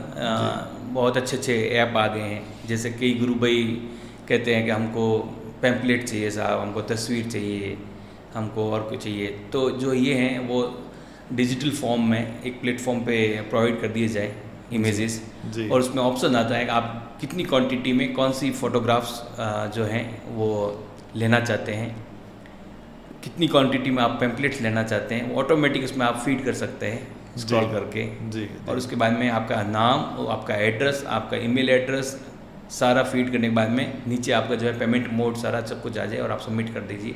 वो ऑटोमेटिक डाटा जो है वो आश्रम के जो है कार्यालय में डिस्प्ले करने लग जाएगा कि आज दिन भर में हमारे पास में 10 लोगों ने जो है इतने फ्रेम्स, इतने पैम्पलेट्स और इतने फोटो डिमांड की है, और वो ऑथेंटिक एविडेंस भी है कि उन्होंने डिमांड की है, किस व्यक्ति ने की है, और सेकंड चीज़ उसका पेमेंट भी वो उसी वक्त कर देगा डिजिटल फॉर्म में जी। तो उसके लिए एक सेपरेट अकाउंट ओपन किया जाए। तो ये सारी भावनाएं हैं मेरी कि वो चीज़ हो वहाँ पे, ताकि आपको जो है वो कोऑर्डिनेट करने में बहुत इजी हो जाए। वहाँ पे जो कार्यालय में कार्य करते हैं उनके लिए भेजना इजी हो जाए कि हमने इस फॉर्म के बेस पे इतनी इतनी जो है क्वांटिटी में ये सारा भेजा है जी। और जो रिसीवर हैं वो भी कंफर्म हो जाए कि मैंने ये पेमेंट कर दिया है। आश्रम के पास में भी उसकी ऑटो जनरेट रिसिप्ट होती हैं, कंप्यूटराइज रिसिप्ट आती हैं। तो ये एक बहुत स्मूथ, जैसा मैंने आपको बताया मैं ऑपरेशन से हूँ तो मैं हमेशा ऑपरेशन की ज़्यादा बात करूँगा। आपके पास में बहुत सारे गुरुदेव के परम शिष्य आते हैं और वो आध्यात्मिकता की बात करते हैं। तो आध्यात्मिकता का तो बहुत बड़ा विशाल समंदर है, लेकिन मैं जो है ऑपरेशन का बंदा होता हूँ और मैं अपने आप को ये मानता हूँ कि भाई मुझे ये चीज़ें जो हैं अपने परम पिता वहाँ के जो गुरु हैं हमारे, उनके आश्रम से जो है कार्यालय से जो है वो चीज़ें ऑपरेट हो ही एक आपने मुझे वेबसाइट का भी कुछ बताया था, अलग अलग हाँ वेबसाइट जो हैं वो उसमें अलग अलग लैंग्वेजेस में लिटरेचर अवेलेबल हो, भविष्य में जो है ये इस लेवल की और अलग अलग भाषाओं का भी आपने बताया था कि जी भाषाएं तो अति आवश्यक है। जैसे कोई व्यक्ति इटली में बैठा है और वो गुरुदेव के बारे में जानना चाहता है, हाँ, तो उसको तो इंग्लिश आती नहीं। इंग्लिश नहीं आती है उसको। इवन आपको जानकर आश्चर्य होगा कि यूरोप में कई देश थे जो इंग्लिश में टाइप भी नहीं करना चाहते। कुछ लोगों को ये भ्रम है कि हमने इंग्लिश में जो है वो अवेलेबल करा दी हैं तो वो किसी लैंग्वेज में कन्वर्ट कर लेंगे, तो ये संभव नहीं है क्योंकि उनका जो स्कूलिंग है वो उस पर्टिकुलर लैंग्वेज में हो रखा होता है। तो वो जो टाइपिंग जो है कंप्यूटराइज टाइपिंग, उनके सॉफ्टवेयर अलग अलग है, उनके जो सर्वर हैं वो अलग अलग हैं जी। हाँ, जैसे फ्रांस के लोग फ्रेंच जानते हैं, जर्मनी अच्छा, वाले एक निवेदन करना चाहूँगा कि सारी कंट्रीज में ये वेबसाइट जो है ओपन करके एक बार देख ली जाए, क्योंकि हर जगह जो है वो अलग तरह के सॉफ्टवेयर चलते हैं जी। हर तरह की हर कंट्री के खुद के सर्वर्स हैं, तो वो उसको सपोर्ट करते हैं कि नहीं करते हैं। अच्छा, वहाँ चल रही है कि नहीं चल रही है हमको पता नहीं है कि गुरुदेव की जो वेबसाइट है अलग है, जापान अलग है, कोरिया अलग है, वहाँ खुलती भी है कि नहीं खुलती जी, ओपन भी होती है वेबसाइट की नहीं होती है। इस तरह के मेरे पास में बहुत सारे विचार आते थे गुरुदेव की कृपा से, और अगर इसका कोई परिलाभ लेना चाहे मैं तो आपके इस चैनल के माध्यम से यही कहना चाहूँगा कि मुझे जो गुरुदेव जो भावना मन में भावना आती है वो मैं आपके सामने प्रकट कर रहा हूँ कि ये चीज़ें जो हैं वो गुरुदेव की दी हुई नहीं। सूरजपाल सिंह जी, जब देखो किचन की इच्छा हुई आपकी जी, गुरुदेव ने देने वाले को भेज दिया, आपने उसके नंबर वगैरह सब जो है संस्था को दे दिया और वो किचन बन गई जी। आपके नंबर की इच्छा हुई कि ऐसा होना चाहिए कि रात को भी कोई कॉल करे तो उसको व्हाट्सएप पे सारी डिटेल चली जाए, वो एकदम से इच्छा आपकी हुई और गुरुदेव ने वो व्यवस्था भाव आया, वो चीज़ लागू हो गई। तो बाकी जो गुरुदेव आपको प्रेरणा दे रहे हैं, आज नहीं तो कल, कल नहीं तो परसों, कोई न कोई तो सकारात्मक व्यक्ति के दिमाग में वो चीज़ क्लिक होगी और दादा गुरुदेव की कृपा से, कल की अवतार की कृपा से वो धरातल पर चीज़ें उतरेंगी। ऐसा आश्रम बनेगा जो एकदम अल्ट्रा मॉडर्न होगा, हाईफाई होगा, जहाँ आधुनिक सुविधाएं होंगी, जो आप कह रहे हैं अलग अलग उसके सेक्शंस भी होंगे, फुल इंटरनेट होगा, प्रिंटिंग प्रेस होगी। गुरुदेव ने भी जब आश्रम बनाया तो उसमें एक गौशाला का भी रखा था गुरुदेव ने कि एक गौशाला भी होनी चाहिए। तो बहुत सी चीज़ें हैं, बहुत सारी चीज़ें, रिसर्च इंस्टीट्यूट भी होने चाहिए, रिसर्च इंस्टीट्यूट भी होना चाहिए जी जी, जो अभी अपने आश्रम में नहीं है, क्योंकि रिसर्च होल्डर जो हैं वो सबसे ज़्यादा इम्पैक्ट डालते हैं जी। तो ABS के पे कोई सिद्ध योग पे रिसर्च करना चाहे तो उनके लिए फैसिलिटी, इसीलिए मेरा ये हमेशा निवेदन रहा था कि वहाँ पे जो है वो एक पूरी विंग बनाई जाए, जो रिसर्च होल्डर्स हैं, जो स्टूडेंट्स हैं, जो आप एक अपना अनुभव बता रहे थे मुझे VC साहब वाला, वो भी शेयर कर दीजिए, मजा आ जाएगा। एक बताऊंगा जो वाइस चांसलर साहब से मिलने का जो है जय नारायण व्यास यूनिवर्सिटी के जोधपुर की जो यूनिवर्सिटी के VC साहब से मिलने गए हम, मैं और गुरु भक्त अर्जुन सिंह जी जो नेवी से रिटायर हुए, बहुत शानदार गुरु भाई हैं वो दोनों गए। तो हमको उन्होंने बड़ा समय दिया और उन्होंने बहुत अच्छी बात बोली मुझे कि सूरजपाल जी आप समय निकाल के वापस आइएगा और इसके ऊपर अपन बहुत अच्छी एक जो है मीटिंग रखेंगे, एक चर्चा करेंगे। और मेरी खुद की इच्छा है कि मैं यूनिवर्सिटीज़ में एक जो है एक फैकल्टी कोर्स स्टार्ट करूं। ये VC साहब के खुद के वर्ड थे, सिद्ध योग पे। हाँ जी। और इसके अलावा भी मुझे ये जानकारी है कि इसके अलावा भी फॉरेन यूनिवर्सिटीज़ हैं, वो भी बहुत ज़्यादा इंटरेस्टेड है अपने वहाँ पे इस तरह के कोर्स स्टार्ट करने के लिए। अच्छा, उसका जो इम्पेक्ट है, उसका जो प्रभाव है वो बहुत लंबा और बहुत बड़ा प्रभाव होता है। जब किसी यूनिवर्सिटी में इसके ऊपर रिसर्च होती है। जब स्टूडेंट्स जो हैं थीसिस लिखते जी। हैं तो उसको बहुत सारे स्टूडेंट्स, बहुत सारे स्कूल में पढ़ने वाले बच्चे, कॉलेज में पढ़ने वाले बच्चे उसको पढ़ते हैं। बिल्कुल। हाँ, सेकंड में ये भी प्रयास रहेगा, जब वीसी साहब ने ये कहा तो उसके बाद में कि आप लोगों ने जो है वो माध्यमिक शिक्षा बोर्ड में अप्रोच क्यों नहीं किया, आपने इसको इसमें अच्छा, शामिल कराने के लिए पाठ्यक्रम में शामिल कराने के लिए प्रयास क्यों नहीं किया? उन्होंने कहा, हाँ, उनकी वो भावना थी। उनका जी, तो जी। फर्स्ट था कि मैं यूनिवर्सिटी में इसको एप्लीकेबल करूँ, मैं यूनिवर्सिटी में एक पूरी विंग ओपन करूँ सिद्ध योग पे। हाँ जी, बिल्कुल, योग पे, और उसके ऊपर आप हमारी क्या मतलब मदद कुंडलिनी जागरण, जी, जी, योग, जी, जी। ध्यान। लोग जानना चाहते हैं लेकिन प्रॉपर चैनल नहीं होने की वजह से जी। नहीं जान पा रहे। थोड़ा सा अपने को जो है, सभी से मैं निवेदन करूंगा जो भी मेरे इस जो ब्रॉडकास्ट को सुन रहे हैं, जी। थोड़ा सा अपने को जो है वो अलग तरीके से सोचने की आवश्यकता है। थोड़ा जी। सा ऐसा नहीं है कि आप सिर्फ परंपरागत विचार ही करें।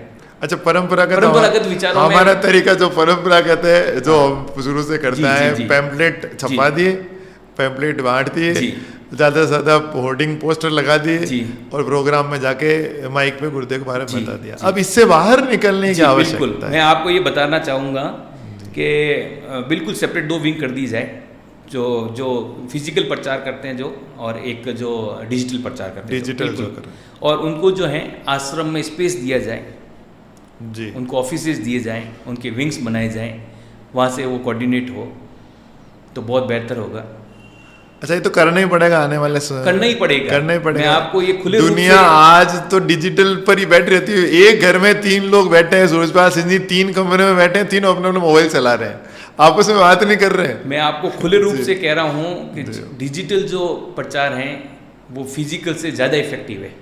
अच्छा जी, ये आपका अनुभव है। सस्ता भी है, जो अगर आप कहेंगे इकोनॉमिकली तो इट्स बेटर एंड चीपर। जैसे आपने मुझे कहा था कि जैसे मैंने कहा, आपने अगर जैसे 5 लाख के पैम्पलेट छपवाए, ठीक है जी, तो 5 लाख के पैम्पलेट में अगर 5 लाख रुपए अगर आप डिजिटल फॉर्म पे खर्च करते हैं, डिजिटल प्लेटफॉर्म पे खर्च करते हैं, तो आप यकीन नहीं करेंगे कि उससे कितने लोग जुड़ेंगे। न तो वो गलता है बरसात में, हाँ, पोस्टर और होर्डिंग तो गल जाते हैं, न वो धूप में खराब होता है, वो परमानेंट है और चिरस्थायी है, वो ना तो गलेगा ना फटेगा, ना उसमें अमेंडेड किया जा सकता है, और इजी टू अवेलेबल है। रात की 2 बजे भी कोई देखना चाहे तो देख सकता है। हाँ, पोस्टर तो अंधेरे में दिखेगा नहीं दिखेगा। अच्छा, जगह वाली लिमिटेशंस है, उसकी लिमिटेशंस उस एरिया के लोग ही देखेंगे, उस एरिया के लोग ही देखेंगे। डिजिटल में पूरी दुनिया में बैठा कोई व्यक्ति देखेगा, दुनिया देखेगी। अच्छा, एक इसी में एक जो है, अब आप बात आई गई है तो विचार तो गुरुदेव इतने दे रहे हैं कि आप यकीन नहीं करेंगे कि मतलब एक दिन में 100 विचारों से भी ज़्यादा विचार प्रकट हो रहे हैं मन में। वो भागवत कृपा है, जो ईश्वर की कृपा से है, और उसमें से अगर कुछ भी हो सकता है तो बहुत अच्छा लगेगा, सबको अच्छा लगेगा और बहुत अच्छा होगा सबके लिए। एक विचार और भी है कि जो वेबसाइट बन रही है उसके ऊपर जो है वो गूगल लोकेशन नहीं है। अच्छा, गूगल लोकेशन होनी चाहिए, आश्रम की लोकेशन नहीं है, आश्रम की लोकेशन नहीं है उसके ऊपर। जी जी, मतलब व्यक्ति को ऐसा अंदाजा लगाना पड़ता है जी, मतलब ये नहीं कि क्लिक किया और वो गूगल रास्ता पूरा लोकेशन जो है वो बड़े इंस्टीट्यूट्स की होनी ही चाहिए। जी, गूगल लोकेशन। अच्छा, ऐसा क्यों है? ऐसा तो होने चाहिए। तो मैं कोचिंग चलाता हूँ, मेरा भी गूगल मैप पे है। नहीं, वो गूगल मैप पे अलग। अच्छा, मैप अलग चीज होगी, मैप अलग चीज है। जो आप कह रहे हो मैप या लिंक भेजना, नहीं वो अलग होगा। करंट लोकेशन या लाइव लोकेशन भेजना वो वेबसाइट की बात। हाँ, गूगल लोकेशन अलग चीज है। गूगल लोकेशन में उसको बिल्कुल क्लियर पता चलता है कि वो वर्ल्ड में कहाँ एग्जिस्ट करता है, दुनिया में कहाँ एग्जिस्ट करता है। बहुत सारी चीज़ें उसमें और ऐड होती हैं, बहुत मॉडर्न सिस्टम्स होते हैं उसमें। तो वेबसाइट के साथ में बहुत सारे जो है सॉफ्टवेयर लिंक किए जा सकते हैं, बहुत सारी चीज़ें और लिंक की जा सकती हैं। क्योंकि ये फॉरेनर्स जो आते हैं सारे, ये मुझे लगता है मूल तो वेबसाइट देख के आते हैं। हाँ जी, वेबसाइट जो है वो बहुत बड़ी चीज़ है। पूरी दुनिया से कोई आएगा तो मतलब वेबसाइट मेन आधार है। जी, वो उसमें डिटेल पढ़ेगा, उसी पे सारा काम करेगा। तो उसका विकास होना चाहिए समय के साथ। बिल्कुल। जो बन गई बहुत अच्छी है, लेकिन उसमें लेटेस्ट डेवलपमेंट्स तो आपको जो है वो करने पड़ेंगे।